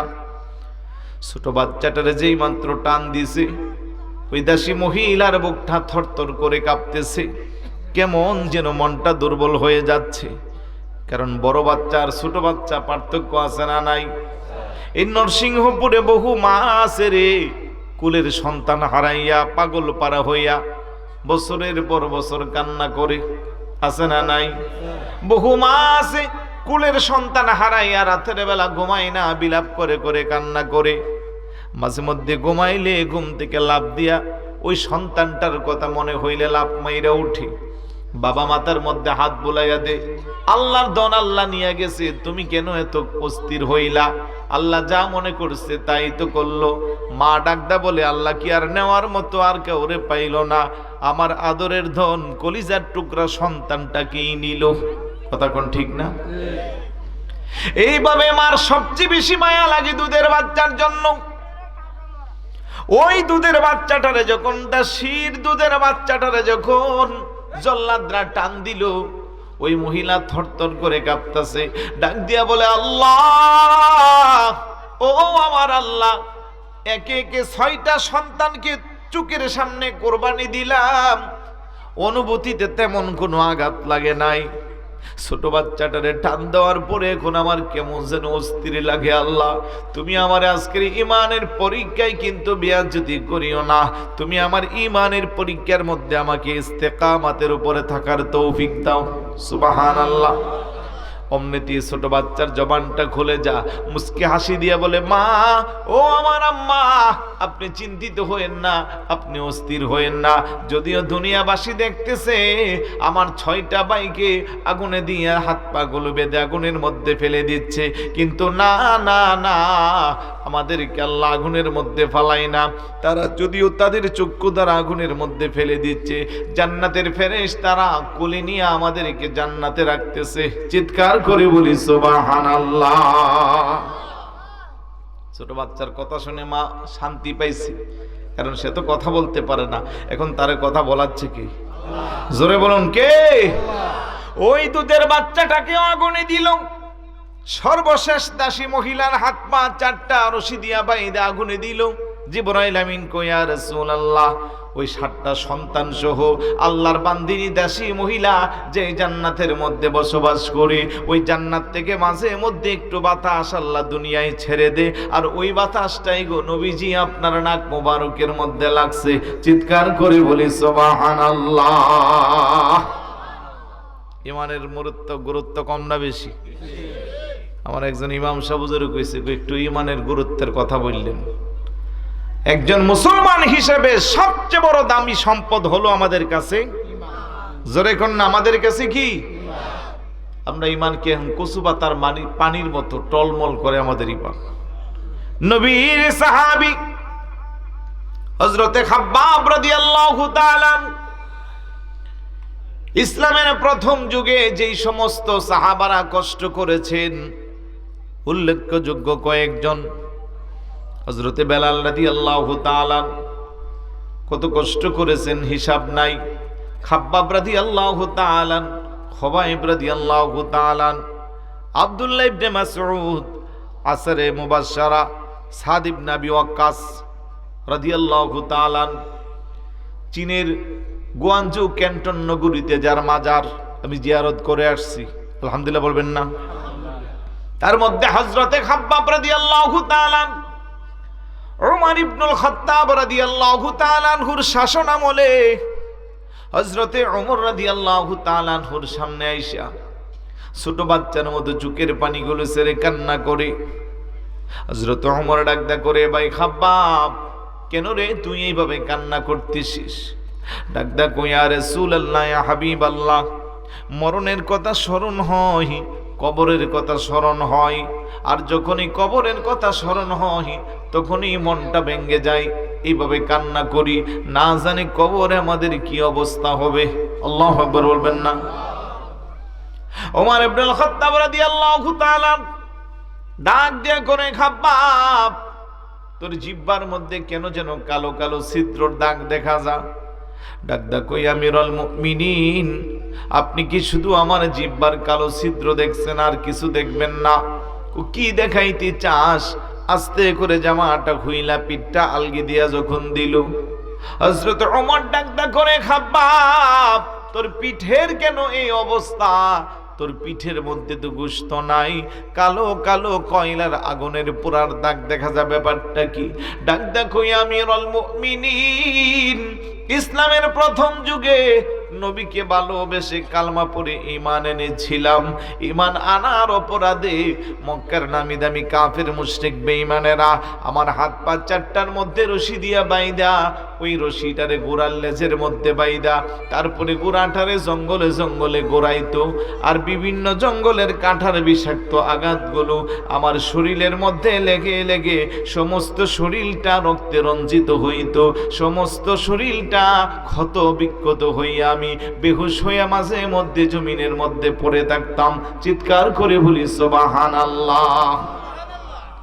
ডাক দিয়া বলে, ইয়া আমিরুল মুমিনিন, শুধু তাই না, কেন আমি নবীকে ভালোবাসতাম, কেন আমি আল্লাহর প্রতি ঈমানের উপরে অবিচল থাকতাম, সেই কারণে আমার হাত পা চারটার মধ্যে রশি দিয়া বাইদা মাঝে মধ্যে মরুভূমির উত্তপ্ত বালির মধ্যে আমারে চড়াইতো। শুধু তাই না, কয়লার আগুনের মধ্যে আমারে শোয়ায়া বুকের মধ্যে বিশাল বড় পাথর দিয়া চাপা দিত, আর হাত পা চারটার মধ্যে রশি দিয়া বাইদা তারা নিশ্চিত হইতো যে আমি বোধহয় আর পৃথিবীর মধ্যে বেঁচে নাই। তারা মনে মনে ভাবতো আমি আর পৃথিবীর মধ্যে নাই। তখন যাওয়ার সময় আস্তে করে তাদের কানটা আমার মুখের মধ্যে লাগাইয়া দেখতো আমি আসি না নাই। তখনও আমার জবান দিয়া আল্লাহর নামের জিকির চলতো। চিৎকার করে বলি সুবহানাল্লাহ। ওই কাফের জালেমরা তখনও আমার ছাড় দিত না। এত কষ্টের পরে পিঠের গোস্তগুলো আগুনের কয়লার আগুনে পুইরা মরুভূমির মধ্যে তেলের মতো বাসত। কয়লার আগুনের পোড়া যে আমার হাড্ডির মধ্যে লাগতো। বুকের উপরে বিশাল পাথর, হাত পা চারটা রশি দিয়া বাঁধা, নড়াচড়া করার কোনো সুযোগ নাই। তারপরেও কেন আমার জবানে আল্লাহর জিকির, কেন আমি নবীকে মহাব্বত করি, কেন আমি ঈমানের উপর ইস্তেকামাত আছি। তখন তারা আবার আমার জিহ্বাটারে টান দিয়া লম্বা লম্বা খেজুরের গাছের কাঠা দিয়া জিহ্বাটারে ছিদ্র করত। আল্লাহু আকবার বলেন। আমার ভাইয়েরা, বাবারা, নবীর সাহাবীরা ঈমানের উপরে এত কঠিন ভাবে থাকার পরেও তারা চিন্তা করে পরকালে তাদের কি হবে, কবরের অবস্থা তাদের কি হবে। আর আপনি আমিও মুসলমান, আমরাও ইমানদার। নামাজ নাই, রোজা নাই, সকাল থেকে সন্ধ্যা পর্যন্ত মিথ্যা ছাড়া কোনো কথা নাই। চুগলখুরি গীবতের উপরে সারাটা দিন কাটে, অন্যের হক নষ্ট করি, সুদ খাই, ঘুষ খাই, মহিলা হইলে পরে বেপরদা চলাচল করি, চরিত্র ঠিক নাই, পরকীয়ার মতো খারাপ কাজের মধ্যে নিজেকে সম্পৃক্ত করি, জানা বেবিচারে সমাজটা ভরপুর। তারপরও আমাদের কোনো কবরের চিন্তা নাই। কথা কোন ঠিক কিনা? হযরতে খাব্বাব রাদিয়াল্লাহু তাআলা ঈমানের উপরে টিকে থাকার জন্য বুকের তাজা রক্ত দিল, পিঠের গোশত আগুনে পোড়াইল, জিহ্বার মধ্যে খেজুর গাছের কাঠা দিয়ে আঘাত হইল। তারপরেও চিন্তা করে জান্নাত না জাহান্নাম। আর আজকের দিনে আমরা যে পাপের মধ্যে হাবুডুবু খাই, কবরের পাশে দিয়া যায়, তেমন কোনো ফিলিংস হয় না। নবীর সাহাবী উসমান গনি জিন্নুরাইন রাদিয়াল্লাহু তাআলা কবরের পাশে দিয়া যাচ্ছে, ছোট বাচ্চার মতো বিনাইয়া বিনাইয়া কান্না করে। অন্য সাহাবীরা জিজ্ঞেস করে, কেন গো আপনি এভাবে কান্না করতেছেন? কাল কবর আউয়ালু মানজিলিম মিন মানাজিলিল আখিরাহ, কবর হইল আখিরাতের অনেকগুলো স্টেপের মধ্যে প্রথম স্টেপ। কারণ দুনিয়ার হায়াত যখন শেষ হয়ে যাবে, ওই কবরের মধ্যে যখন শোয়াইবে, ওই কবরটাই পরকালের জীবনের প্রথম সূচনা। কথা কোন ঠিক কি না?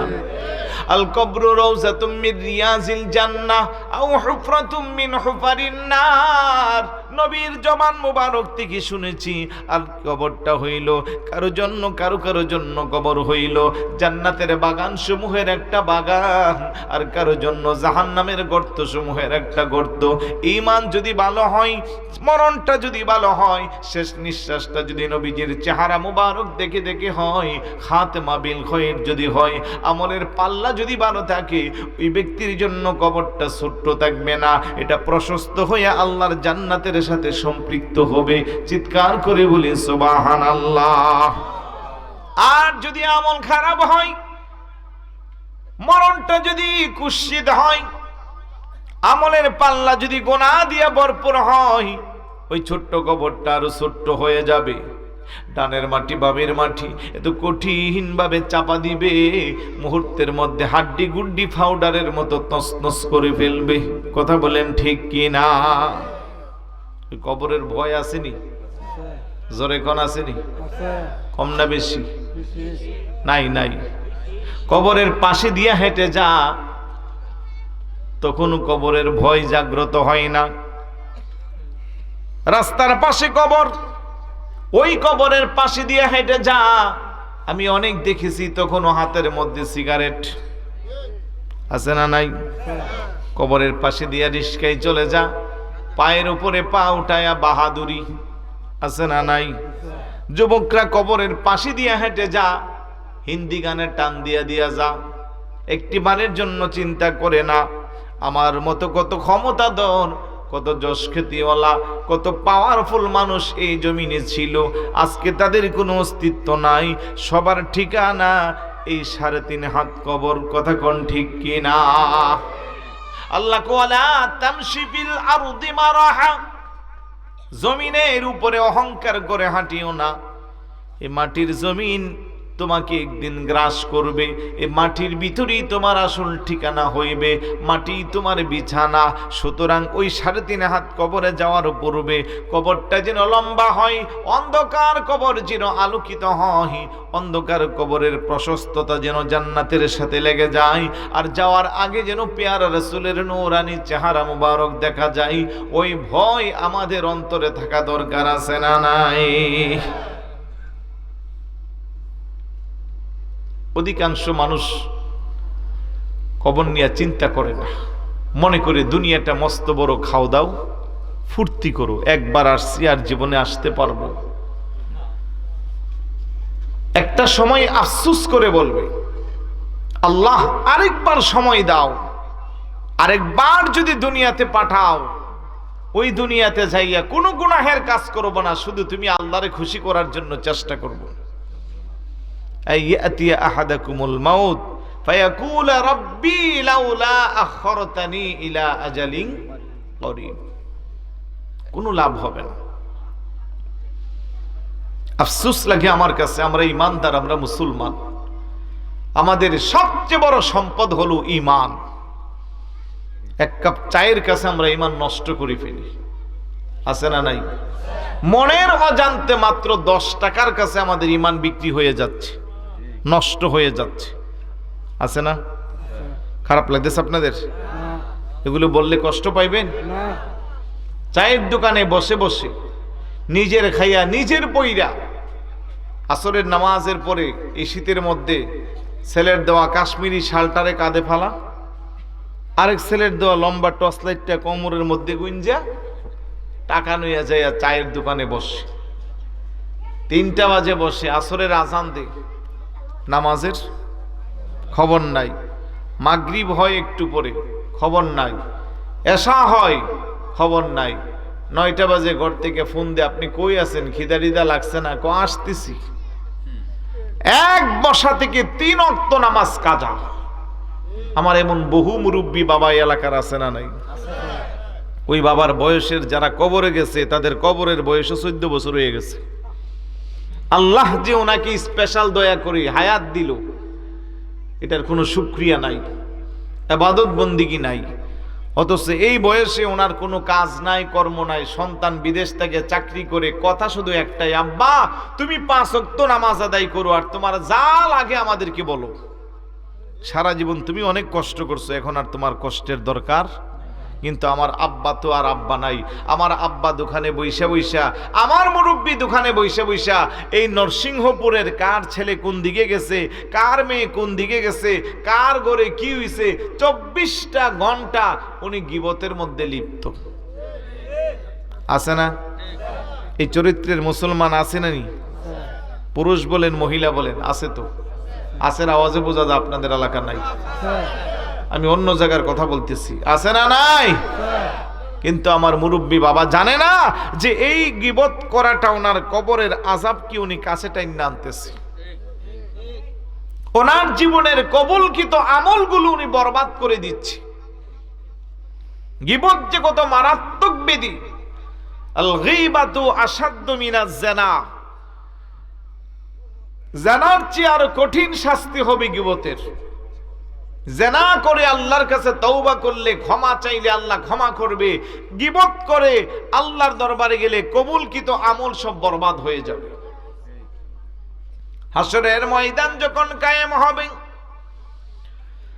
বান্দাকে ফেরেশতা আমলের কাঠ গড়াই নেওয়ার সময় হিসাব নিকাশ মিজানের পাল্লায় নিয়ে যাবে।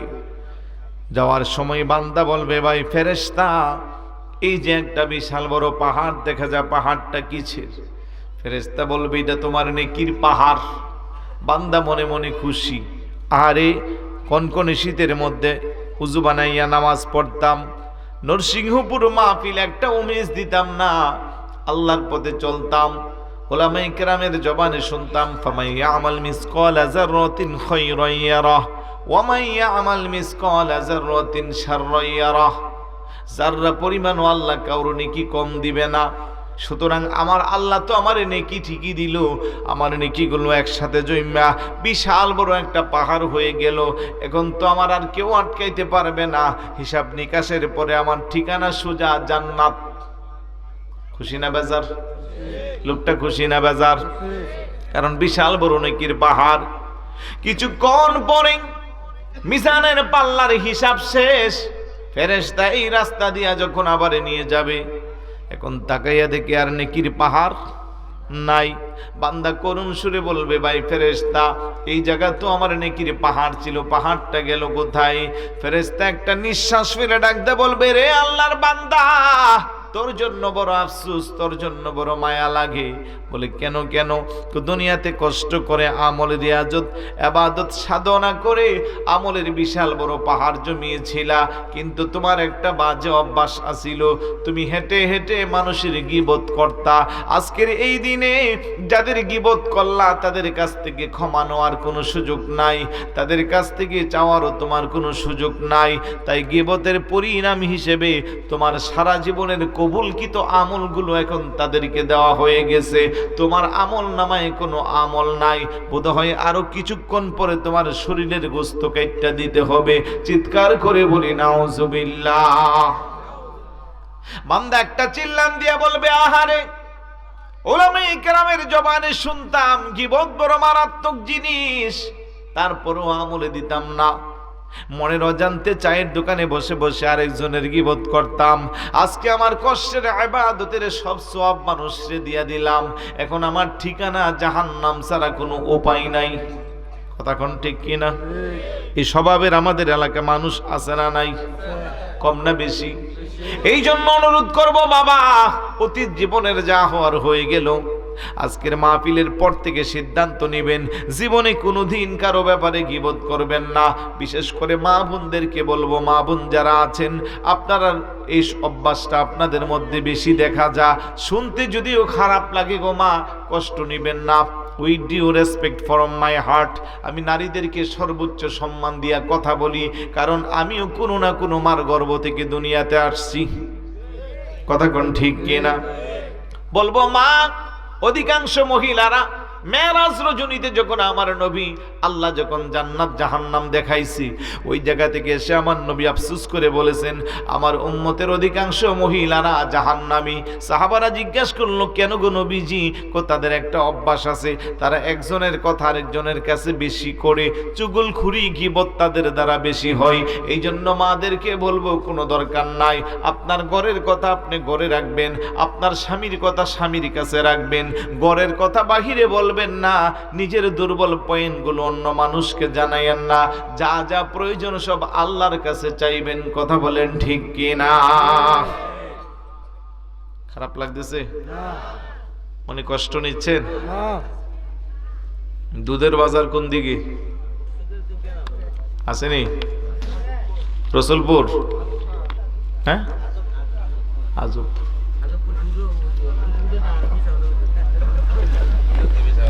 দুধ কত করে কেজি? 60 টাকা। কি বাড়িতে বিক্রি হয় না বাজারে? বাজারে। আগামীকাল সকালে দুধের বাজার সকালে জমে না? সকালে কটার দিকে? 8টা 9টা। মনে করেন 8:30 বাজে বাজারটা জমজমাট। সবাই কিন্তু বালতি নিয়ে ঘুরাল দিয়ে এভাবে বসে, যার যেটা ভালো লাগে দেখা দাম দর করে কিনে। কালকের বাজার ধরেন রমজমা যখন জমে গেল, ঠিক সেই মুহূর্তে একজন গিয়ে যদি বলে যে সরাইল থানা থেকে ম্যাজিস্ট্রেট আইছে, জগে 2জন পুলিশ আর একটা মেশিন আনছে, দুধের বালতি পরীক্ষা করব, তাহলে 5 মিনিট পরে দেখবেন কিছু কিছু বালতির জায়গা বালতি আছে, পিছনের মালিক নাই। কথাটা বলেন ঠিক না? আওয়াজে বোঝা যা ঠিক? আমি সবাইরে বলতেছি না, কিছু কিছু বালতি বলতেছি। বালতি আছে, মালিক। কারণটা আপনারা বলেন। কি মিশাইছে? আচ্ছা, মনে করেন 3 কেজি দুধের মধ্যে পানি মিশাইলে কয় কেজি মিশানো যাব?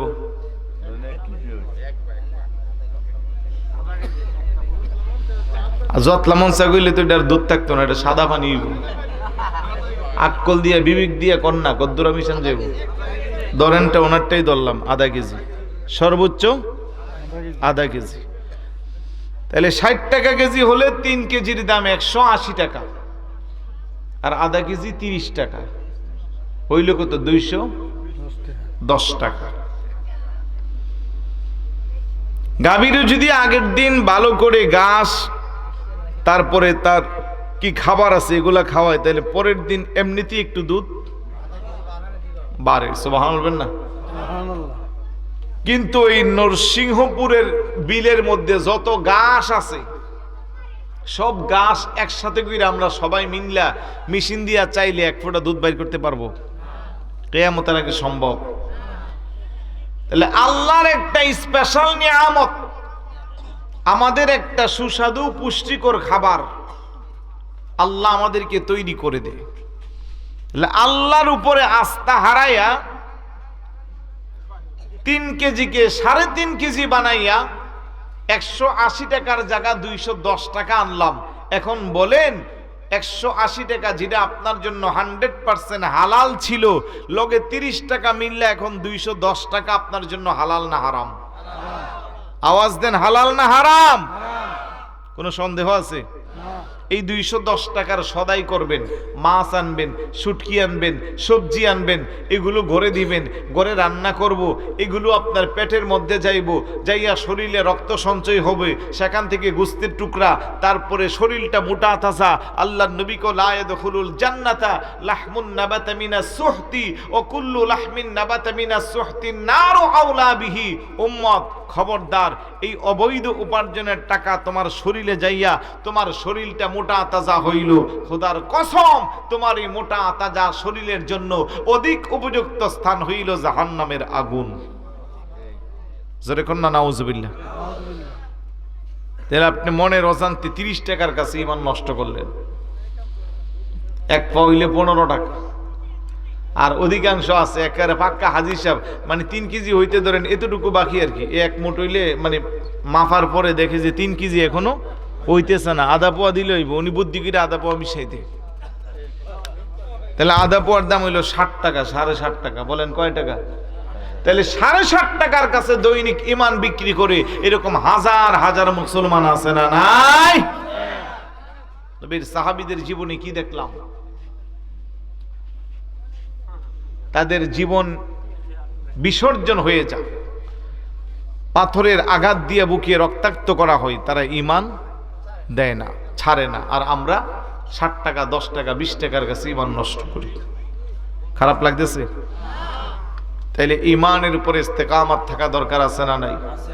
ফেরাউনের কন্যার দাসীর মর্যাদা আল্লাহ বাড়াইছে না কমাইছে? জোরে বলুন, বাড়াইছে না কমাইছে? তাহলে আমাদের এটা মাথায় রাখতে হবে। একটু দরুদ শরীফ পড়ি, আল্লাহুম্মা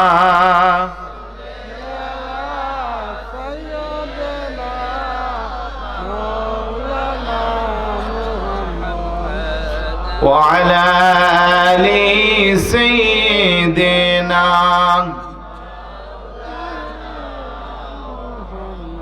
রাহমাতাল লিল আলামিন, নবীজি রহমতের খজিনা, যার কদমের ধুলি লেগে ইয়াসরিব হইল মদিনা। আল্লাহুম্মা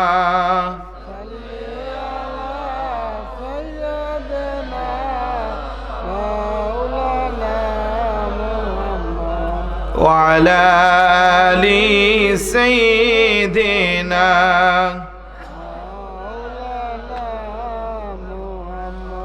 এই দুনিয়া পরে রবে, আমিরা একদিন থাকিব না, সবাই মোদের ভুলে যাবে, নবীজি আপনি ভুলবেন না।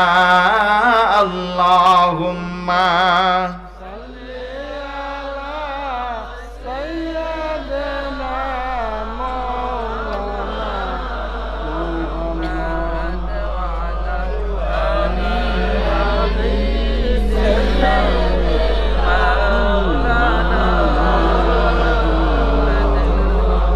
মারহাবা বলবেন না? এই সমাজের মধ্যে অন্যায়, জুলুম, নির্যাতন, পাপ, গুনাহের কাজ দিনে দিন বাড়ে না কমে?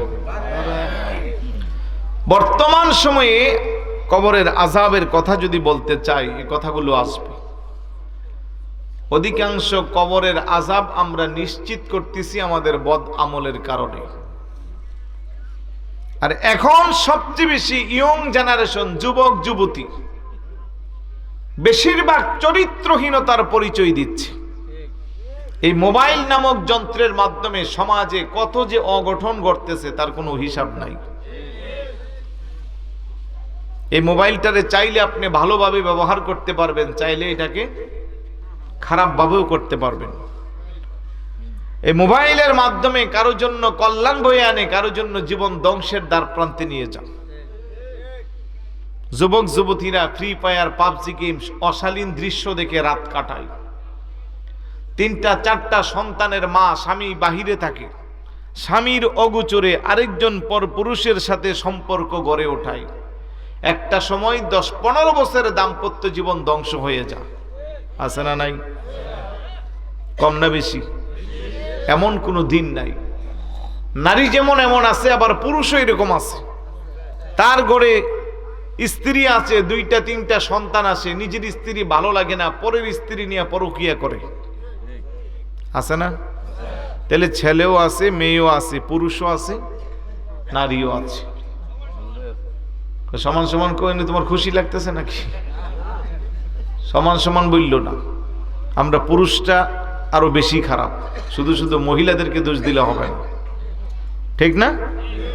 তো এই মোবাইলটাকে মিস ইউজ করে, মিস ব্যবহার করে আমরা আমাদের গুনার কাজগুলোকে প্রসারিত করে দিলাম, কবরের আযাবকে নিশ্চিত করলাম।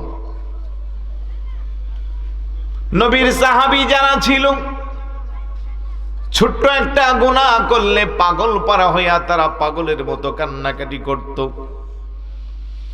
আপনার জীবনে গুনাহ আছে, আমার জীবনেও গুনাহ আছে। গুনাহ নাই এমন কোন আল্লাহর বান্দা বান্দি একমাত্র নবী যারা, তাদেরকে আল্লাহ গুনাহ থেকে মুক্ত রেখেছে। আল আম্বিয়া ও মাসুমুন, আর ওলি আল্লাহদেরকে বলা হয় আল আম্বিয়া ও মাহফুজুন, আমার আল্লাহ তাদেরকেও হেফাজত করে। কিন্তু আমরা যারা সাধারণ বান্দা বান্দি আছি, আমাদের গুনাহ আছে না নাই? আপনার আমার জীবনের অতীতের এমন কিছু গুনাহ আছে, যে গুনার খবর যদি দুনিয়ার মানুষ জানতো, আমার গুনার খবর যদি দুনিয়ার মানুষ জানতো, আমার এই জায়গা বসাইতো না। আপনার গুনার খবর যদি আপনার স্ত্রী জানতো, আপনার সাথে সংসার করতো না। সন্তানের গুনার খবর যদি মা বাবা জানতো, ওই সন্তানকে করে বাদ দিত না। সমাজের মানুষ যদি একজন আরেকজনের গুনার খবর জানতো, এই সমাজে তার জায়গা দিত না। কিন্তু আমার আল্লাহ কত বড় দয়াবান, কত বড় মেহেরবান। আল্লাহ করে, বান্দা অনেক সম্মান দিয়া তোরে বানাইছি, ওয়ালাকাদ কাররামনা বানি আদম। আল্লাহ কো বনি আদম রে আমি সম্মানিত করে বানাইছি। লাকাদ খালাকনাল ইনসানা ফি আহসানি তাকওয়িম। আমার বনি আদমকে, ইনসানকে আমি সুন্দর আকৃতিতে বানাইছি। আমার বনি আদমকে জাহান্নামে দেওয়ার জন্য না, আমার বান্দাদেরকে জাহান্নামে পোড়ানোর জন্য না। ও আমার বান্দা, যতই তুই গুনাহ করিস, তোর গুনাহ করতে করতে গুনার পরিমাণ যদি পাহাড় পরিমাণ হয়ে যা, কোনো সমস্যা নাই।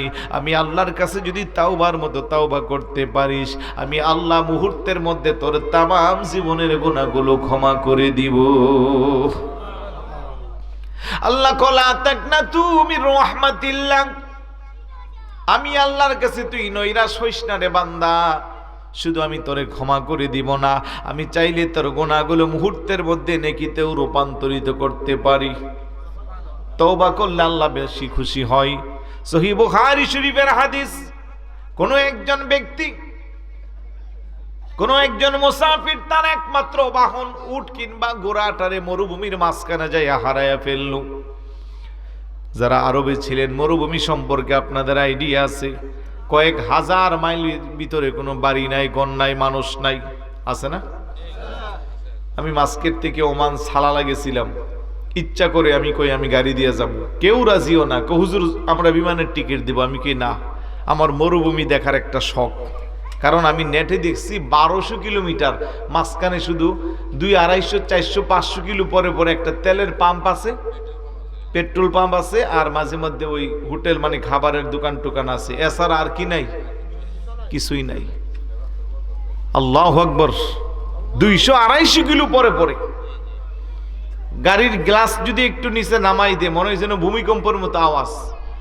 গ্লাস লাগানো, গাড়ি চলতেছে 150 কিলো, 180 কিলো, বুঝাই জানা। আর রাস্তাঘাট কি নৌকের মতো, একবারে কোনো ইয়াও তো নাই। আর মাশাআল্লাহ সরাইল থেকে নরসিংহপুর আইতে আইতে সারা শরীরই তো মাশাআল্লাহ আরাম হয়ে গেছে। কথা কোন ঠিক না? যারা বিদেশে ছিলেন আপনারা বুঝবেন। তো এই বিশাল বড় এই মরুভূমির মধ্যে মুসাফির ব্যক্তি যখন তার বাহনটাকে হারায়, নিশ্চিত সে মনে করে আমার এখন মরণ ছাড়া উপায় নাই। কারণ এই জায়গা ভয় কাটানোর জন্য কোনো সঙ্গী নাই। ক্ষুধা লাগলে খাবার খাইবে, কোনো খাবার নাই। তৃষ্ণা লাগলে তৃষ্ণা মিটাবে, কোনো পানি নাই। কারণ তার সাওয়ারি, তার ঘোড়ার মধ্যে তার সব ছিল, ঘোড়াটা হারাইয়া নিঃস্ব হইয়া সে মরুভূমির মধ্যে এখন কান্না করে, আল্লাহরে ডাকে, আল্লাহ আমার এখন মরণ ছাড়া কোনো উপায় নাই। ঠিক সেই মুহূর্তে কিছুক্ষণ পরে সে যখন তার হারানো বকরিটারে পায়, তার হারানো উট কিংবা ঘোড়াটারে সাওয়ারেটারে পায়, সে যত না বেশি খুশি হয়। আমার নবীকে, আমার উম্মত শুনো, গুনাহ করে গুনাহগার বান্দা আল্লাহর কাছে তাওবা করলে ওই হারানো ব্যক্তি তার উট কিংবা ঘোড়াকে পাইলে যত না খুশি হয়, তাওবাকারী বান্দার প্রতি আমার আল্লাহ তার চেয়ে আরো বেশি খুশি হয়ে যায়। মনোযোগ আছে নি? নবীর একজন সাহাবী হযরতে সালাবাতুল আনসার, সংক্ষিপ্ত করে যাকে বলা হয় হযরতে সালাবা, মক্কা থেকে আমার নবী যখন হিজরত করে মদিনায় আসলো, নবীর সাহাবী দুই প্রকার। কিছু সাহাবীদেরকে আমরা বলি আনসারী সাহাবী, কিছু সাহাবীকে বলা হয় মুহাজির। আল্লাহ কো সাবিকুনাল আউয়ালুনা মিনাল মুহাজিরিন ওয়াল আনসার, বড় করে বলি সুবহানাল্লাহ। তাহলে যারা নবীর সাথে হিজরত করে এসেছে তাদেরকে বলা হয় মুহাজির। আর মদিনায় যারা ছিল, যারা মুহাজিরদেরকে সহযোগিতা করেছে তাদেরকে বলা হয় আনসার। আনসার মানে সাহায্যকারী। কিন্তু নবীর সাহাবীদের মধ্যে ভ্রাতৃত্ব বন্ধন এতটাই ছিল, আপন ভাই ভাইয়ের মধ্যে যত না সম্পর্ক, নবীর সাহাবীদের মধ্যে তার চেয়ে বেশি সম্পর্ক। কারণ ভাই তো হয় রক্তের কারণে, আর সাহাবীরা হয়েছে ঈমানের কারণে। আর রক্তের সম্পর্কের চেয়েও ঈমানি সম্পর্কের গুরুত্ব বেশি। সুবহানাল্লাহ। আনসারী সাহাবীরা মুহাজির সাহাবীদেরকে কত বেশি ভালোবাসতো। কেউ যদি দুই ভাই থাকতো, আরেকজন আনসারী আরেকজন মুহাজির ভাইকে একসাথে করে তারা মনে করত তারা তিন ভাই। এই ভ্রাতৃত্ব বন্ধন শিখিয়েছেন আমার পেয়ারা রাসূল। সুবহানাল্লাহ বলবেন না? হিজরত করে যাওয়ার পরে অনেকের সংসার নাই, পরিবার নাই। আর ওই সাহাবীদের অনেকের দুইজন স্ত্রী আছে। এমনও দেখা গেছে একজন স্ত্রীকে তালাক দিয়া তার আরেক ভাই সাহাবী আরেক ভাইয়ের কাছে স্ত্রীকে দিয়া দিছে। সুবহানাল্লাহ। লম্বা চোরা কথা, তাবুক যুদ্ধে যাচ্ছে আমার নবীজি। একজন মুহাজির সাহাবী যার নাম সাঈদ ইবনে আব্দুর রহমান, নবী পাকের সাথে তাবুকের যুদ্ধে যাচ্ছে। আর আনসারী সাহাবী হযরতে সালাবাতুল আনসারকে বাড়িটা পাহারা দেওয়ার জন্য রেখে গেছে। মনোযোগ আছে? কথা বলে কি? বাহিরে কথা বলিয়েন না। সালাবাতুল আনসার ওই সাহাবীকে বাড়ি পাহারা দেওয়ার জন্য দিয়ে যাচ্ছে। সাঈদ ইবনে আব্দুর রহমান আবার নবীর সাথে চলে গেল যুদ্ধের ময়দানে। সালাবাতুল আনসার বাড়ি পাহারা দেয়, খোঁজ খবর নেই, কখন কি লাগবে না লাগবে সবকিছু ব্যবস্থা করে দেয়। কোনো একদিন সাঈদ ইবনে আব্দুর রহমান রাদিয়াল্লাহু তাআলা আনহুর স্ত্রী ঘরের মধ্যে একা একা। কোনো বর্ণনায় আসছে উনি গোসল করতেছে। সালাবাতুল আনসার একটু উকি মেরে চুপি দিয়া দেখছে। আর কোনো বর্ণনায় আসছে ওনার হাতের মধ্যে স্পর্শ করেছে। আর তখন ওই মহিলা বলছে, ভাই আপনি ভুলে যেন না, আপনার ভাই কিন্তু আমাকে আপনার কাছে আমানত রেখেছে। বড় করে বলি সুবহানাল্লাহ। শয়তানের অসহায় পড়ে শুধুমাত্র একটু উকি মেরে তাকিয়েছিল, কিংবা ওই নবীর সাহাবী মহিলার হাতের মধ্যে স্পর্শ করেছে। মহিলা জবাবটা শুধু এতটুকুন বলেছে, আপনার ভাই কিন্তু আমাকে আপনার কাছে আমানত রেখেছিল, আপনি আপনার ভাইয়ের আমানতের খেয়ানত করতে পারেন না। এ কথা বলতে দেরি মুহূর্তের মধ্যে সালাবাতুল আনসারের মধ্যে একটা পরিবর্তন এসে গেল। কান্নাকাটি শুরু করে দিল, আহারে আমি কি করলাম? আমার এক ভাইয়ের আমানত নষ্ট করার জন্য শয়তানের অসহায় পড়ে আমি আমার বোনের হাত ধরেছিলাম। এ হাতের দিকে তাকাইয়া হাতটারে যেমনে পারে এমনে শাস্তি দে, যেভাবে পারে এইভাবে শাস্তি দে। খানা দানা বন্ধ হয়ে গেছে, কান্নাকাটি করে, সারাক্ষণ ছোটাছুটি করে, আর আল্লাহর কাছে তওবা করে, আল্লাহ আমার কি অবস্থা হইবে, আমি কি জবাব দিব আমার ভাই আসলে। এইভাবে তার মধ্যে অনুশোচনা শুরু হয়ে গেল। লম্বা সময় যুদ্ধের ময়দান থেকে নবী আসলো, সাঈদ ইবনে আব্দুর রহমান আসলো। উনি যখন ঘরে এসে ওনার সেই কথা শুনলো, ওনার স্ত্রীর কাছ থেকে শোনার পরে উনি খুব উত্তপ্ত হইল। কিন্তু সালাবার অনুশোচনা দেখে ওনারও মায়া লেগে গেছে যে আমার ভাইটা ভুল করার সময় না হয়ে একটু ভুল করলো, এখন তো তার মধ্যে অনুশোচনার কোনো শেষ নাই। সে সারাক্ষণ কান্নাকাটি করে কোনো কিছু খায় না, খাবার মুখে দিলেও তার কাছে সে খাবার নেয় না। আল্লাহু আকবার। শুকায় একবারে কাঠের টুকরার মতো হয়ে গেল। শেষ পর্যন্ত সাঈদ ইবনে আব্দুর রহমান কই তারে খুঁজে পাই না, পাহাড়ের পাদদেশে খুঁজে বের করলো। অবস্থা দেখা বলতেছে, ভাই আমি তোরে ক্ষমা করে দিলাম। সালাবাতুল আনসার কো আপনি ক্ষমা করলে কি লাভ হবে? আমার আল্লাহ যদি আমারে ক্ষমা না করে আমার কি হবে? এইভাবে যখন ওনাকে বলতেছে চলো, উনি বাড়িতে আসবে না, কোনোভাবেই রাজি হয় না।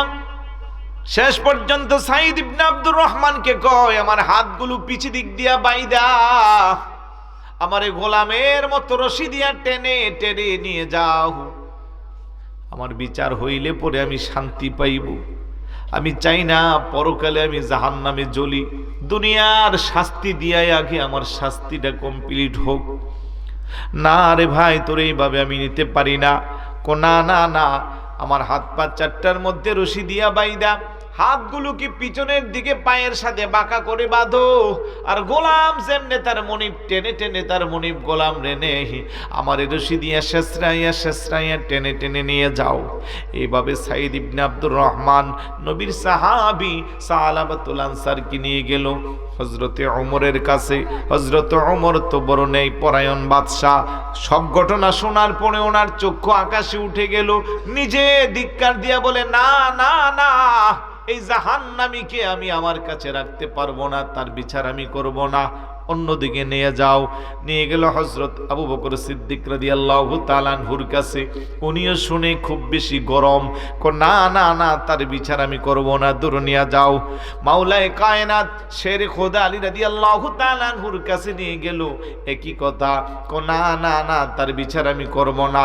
শেষ পর্যন্ত আমার নবীর কাছে নিয়ে গেল, সে চোখের পানি ছেড়ে কান্না করে, আমার নবীও তার দিকে রহমতের নজর দিয়া তাকায় না। আল্লাহু আকবার বলবেন। সালাবাতুল আনসার নবীর কাছ থেকে ফিরা একটা চিৎকার দিয়া জঙ্গলের মাঝখানে চলে গেছে। আল্লাহু আকবার।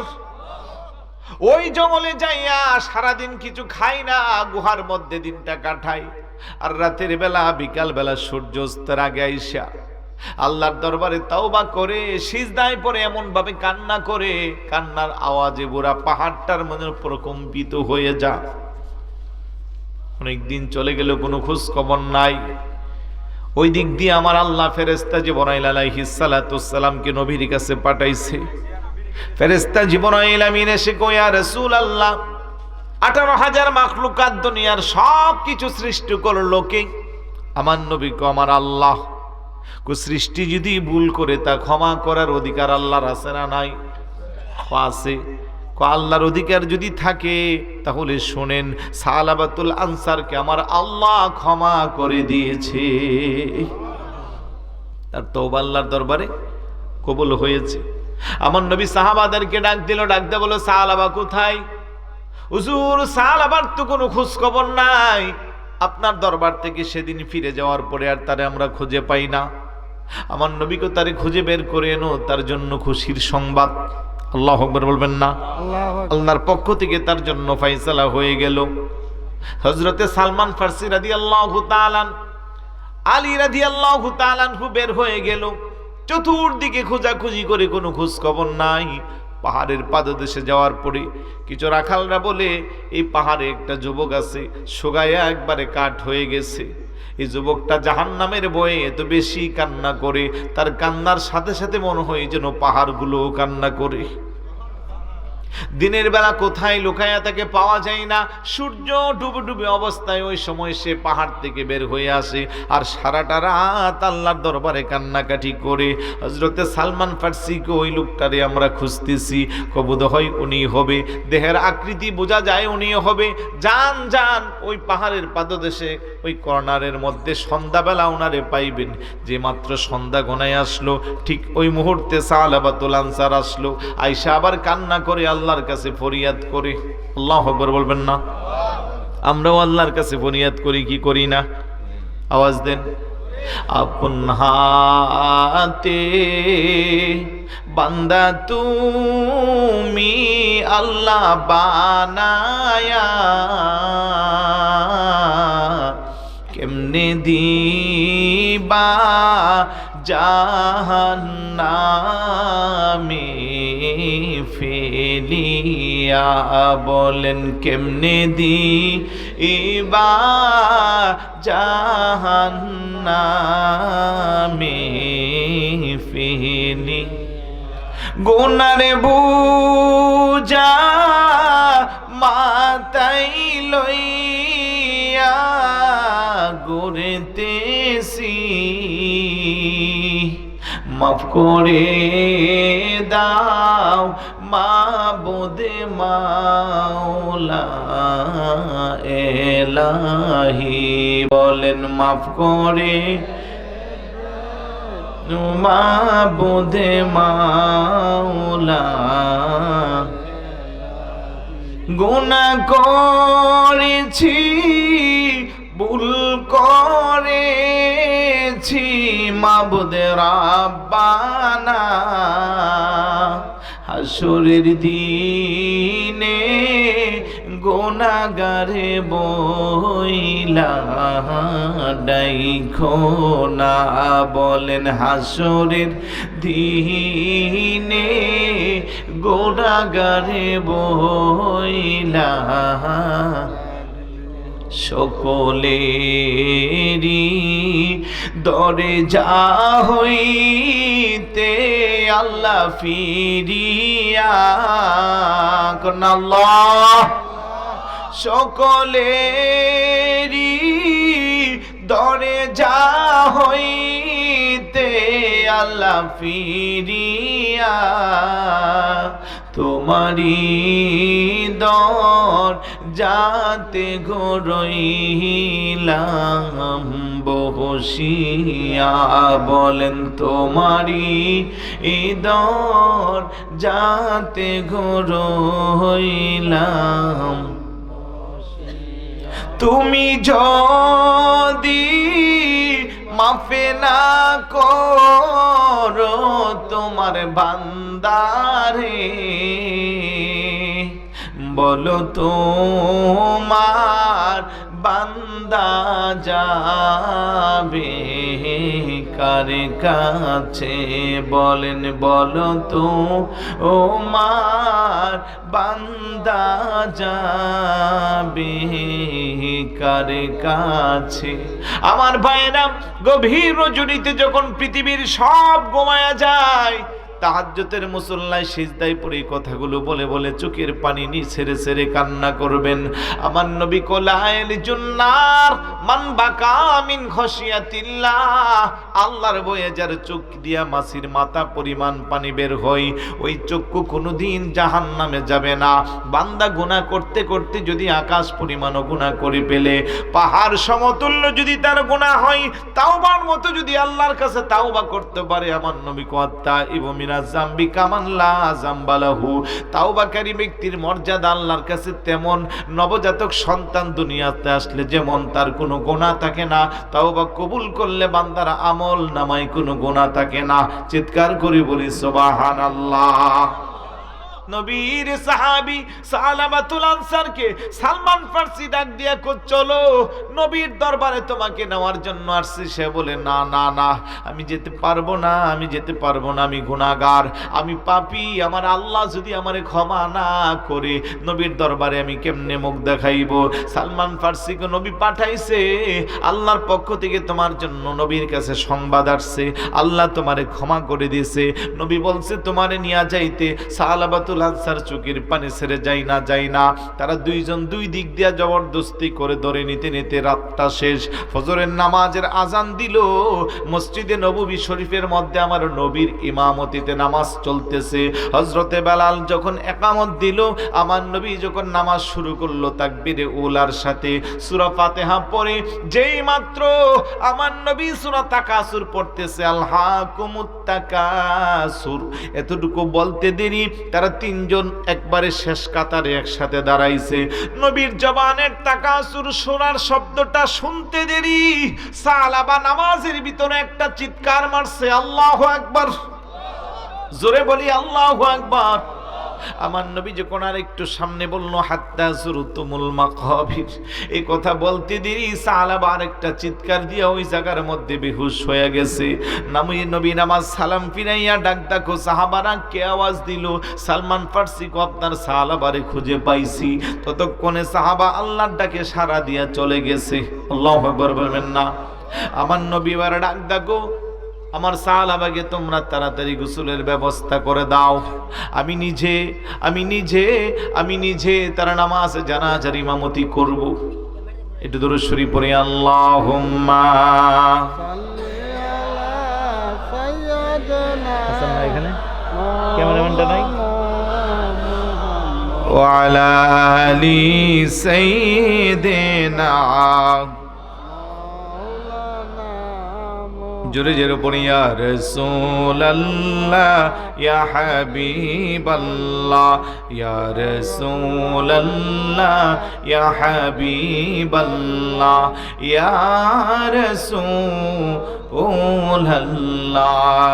তুমি জীবন তুমি মরণ আধারে ঘরে তুমি আপন তুমি জীবন তুমি মরণ আধারে গড়ে তুমি আপন তুমি মোদের পারের তরি তুমি মোদের পারের তরি তুমি নিদানে তরানে ওয়ালা ইয়া রাসূলুল্লাহ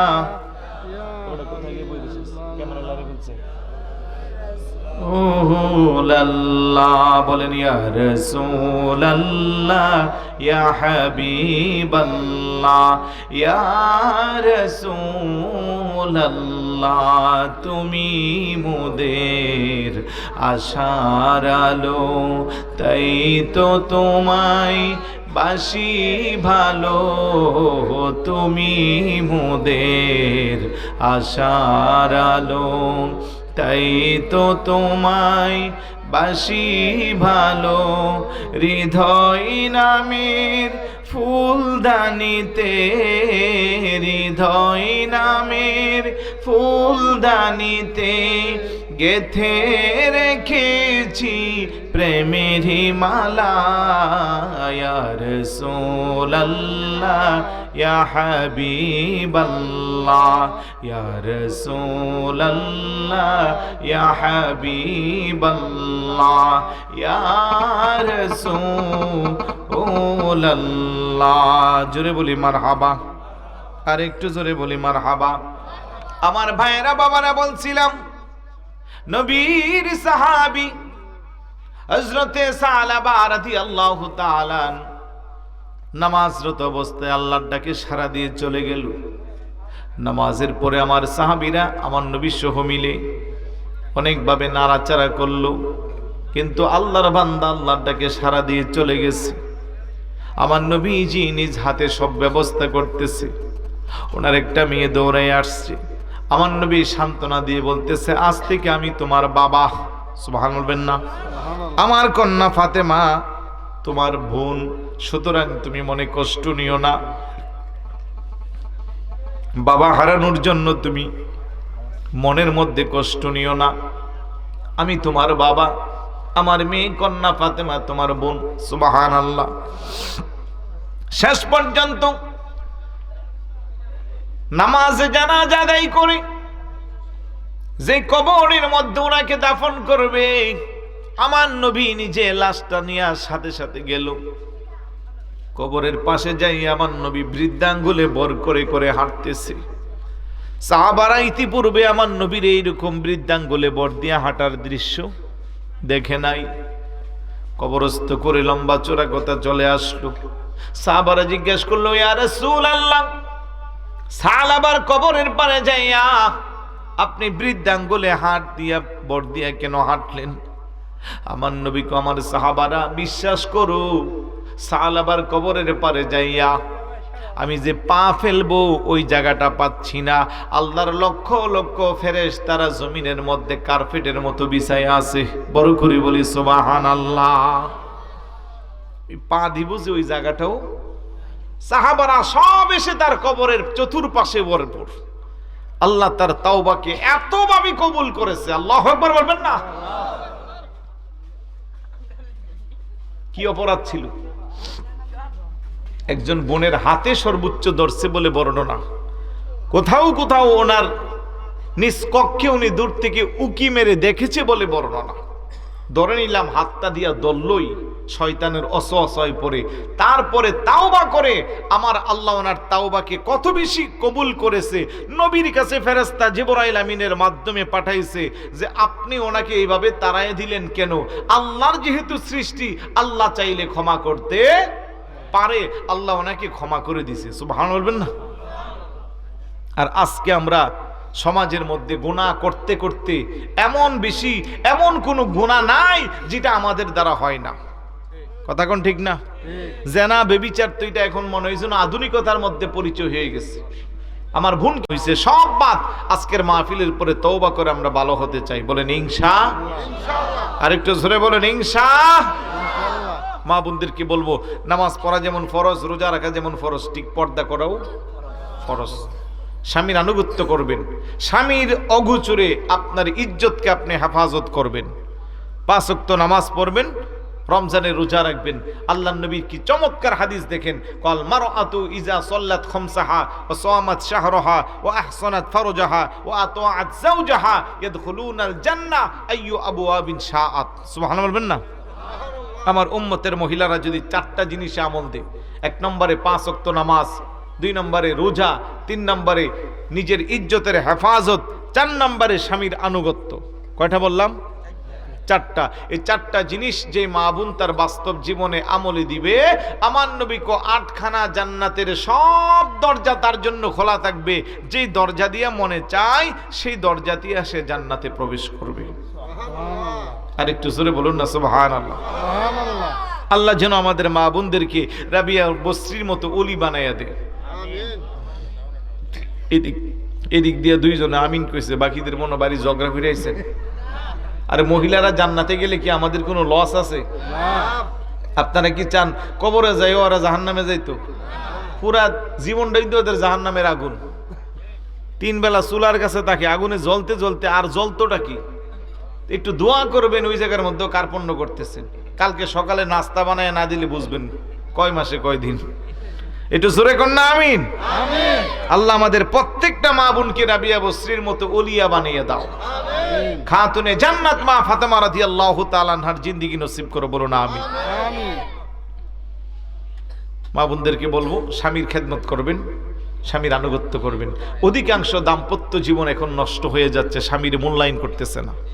বিশেষ করে আধুনিক সময়ের আমার যে মা বোনেরা আছে, আমার যারা এখানে দাদারা আছেন, আমাদের দাদিরা যারা আছে, ওনারা যে সুসম্পর্ক তাদের বাস্তব জীবনে এখন এই সম্পর্ক নাই। অথচ দেখা গেছে ওনাদের জীবনে 1-2টা কাপড় দিয়ে জীবন কাটাইছে, 1টা তরকারি দিয়ে ভাত খাইছে, 1 বেলা খাইলে 3 বেলা খাইতে পারছে না, ঘরে খাবার নাই। অনেক সময় পুরুষ লোক খাইয়া মহিলারা লবণ দিয়ে ভাত দিয়ে খাইছে, তারপরেও স্বামীর বিরুদ্ধে কোনো অভিযোগ নাই। আর এখন নাই কি, প্রত্যেকের ঘরে ঘরে ফ্রিজে ভর্তি খাবার, মাছ মাংস তরকারি, আলমিরা ভর্তি কাপড় আছে, ব্যাংকে টাকা আছে, কাপড়ের অভাব নাই, খাওয়ার অভাব নাই। আসিল আগে টিনের ঘর, সনের ঘর, এখন সব বিল্ডিং। কথা কোন ঠিক না? কিন্তু তারপরও শান্তি নেই। স্বামীর বিরুদ্ধে স্ত্রী, স্ত্রীর বিরুদ্ধে স্বামী, সন্তান বড় হয়ে গেছে। আরে ওনাদের জীবনে আপনারা দেখেন না কোনোদিন স্বামীরে আপনার জায়গা তুমি করেও দেখেছে না, এটারও বলাটারে ওনারা আয়েব মনে করছে। আমি বাড়িতে গেলে আমার দাদির সম্পর্কে লাগে, চাষি সম্পর্কে লাগে, বুড়া বুড়া মহিলা চামড়া টান দিলে 2 ইঞ্চি লুচিব। যখন শুনে মাওলানা সাহেব আসতেছে, লম্বা কাপড় দিয়ে একের ঘুমটা দেয়, আমি কই নতুন বধূ হয়ে গেছে। অথচ ওনাদের দিকে তাকাইলে আমাদের সম্মান ছাড়া কিছুই হয় না। আমি তো দাদি নাদি পাইলে পায়ে ধরে কদম মুসি করি দোয়ার জন্য। তো ওই মহিলাগুলো আমাদেরকে এত সম্মান করে, আলেম আইতেছে, মাওলানা সাহেব আইতেছে, মোল্লা বেড়া আইতেছে, এক একজন এক একটা বলে। আর এখন আমাদের স্কুলে পড়ে, কলেজে পড়ে আমাদের বোনেরা আমাদেরকে দেখলে মানে সম্মান দিব দূরের কথা, ওনাদেরকে দেখে আমরা কোন রাস্তা দিয়ে যাবো রাস্তা খুঁজে পাই না, আমাদের মান সম্মান বাঁচানোর জন্য আর কি। কথা কোন ঠিক কি না? তাহলে হায়া লজ্জা কোথায় গেল? আল হায়া শুবাতুম মিনাল ঈমান, লজ্জা হলো ঈমানের অঙ্গ। যে নারীর কাছে লজ্জা নাই, ওটার কাছে ঈমান কতটুকু থাকবে আপনি বলেন? আপনি কিছু বললে আবার বলবো মোল্লা মানুষ এত কিছু কিনলে গেকো বলে, তো আমাদেরকে বিভিন্ন ভাবে বলে।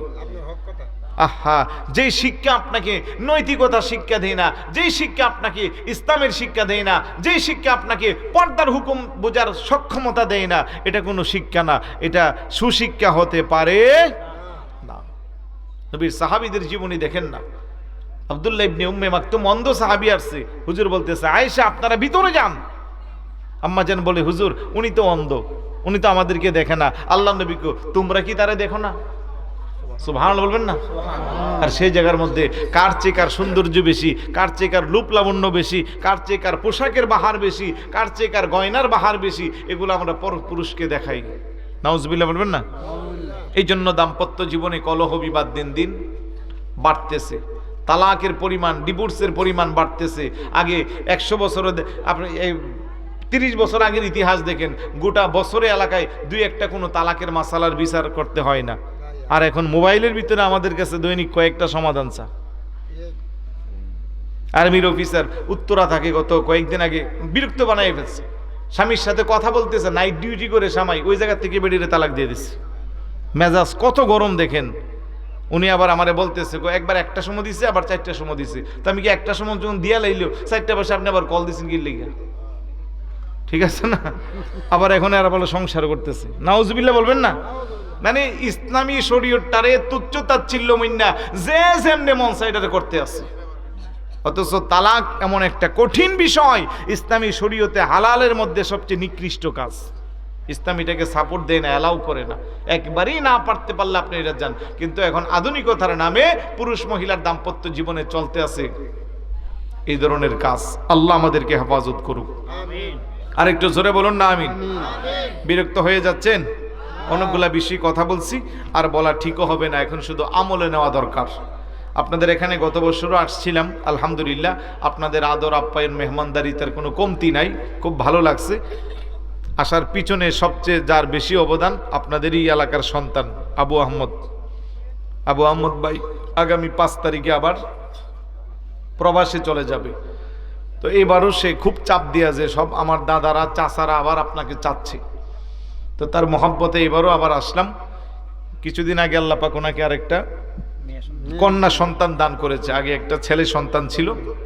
আমরা দোয়া করবো আল্লাহ যেন এই সন্তানগুলোকে নেক সন্তান হিসেবে কবুল করে, বলি আমিন। আপনাদের সবার জন্য আমরা সবাই দোয়া করব। আবু আহমদের কথা এই কারণে বললাম, সে সুন্নি আলেমদের সাথে সবার সাথে তার একটা ভালো সুসম্পর্ক, এবং সুন্নিয়তের জন্য সে অনেক খেদমত করে।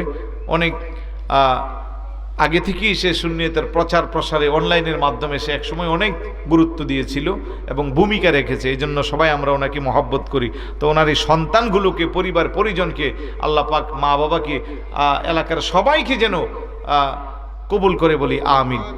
আসুন আমরা একটু সালাম দিয়া নবী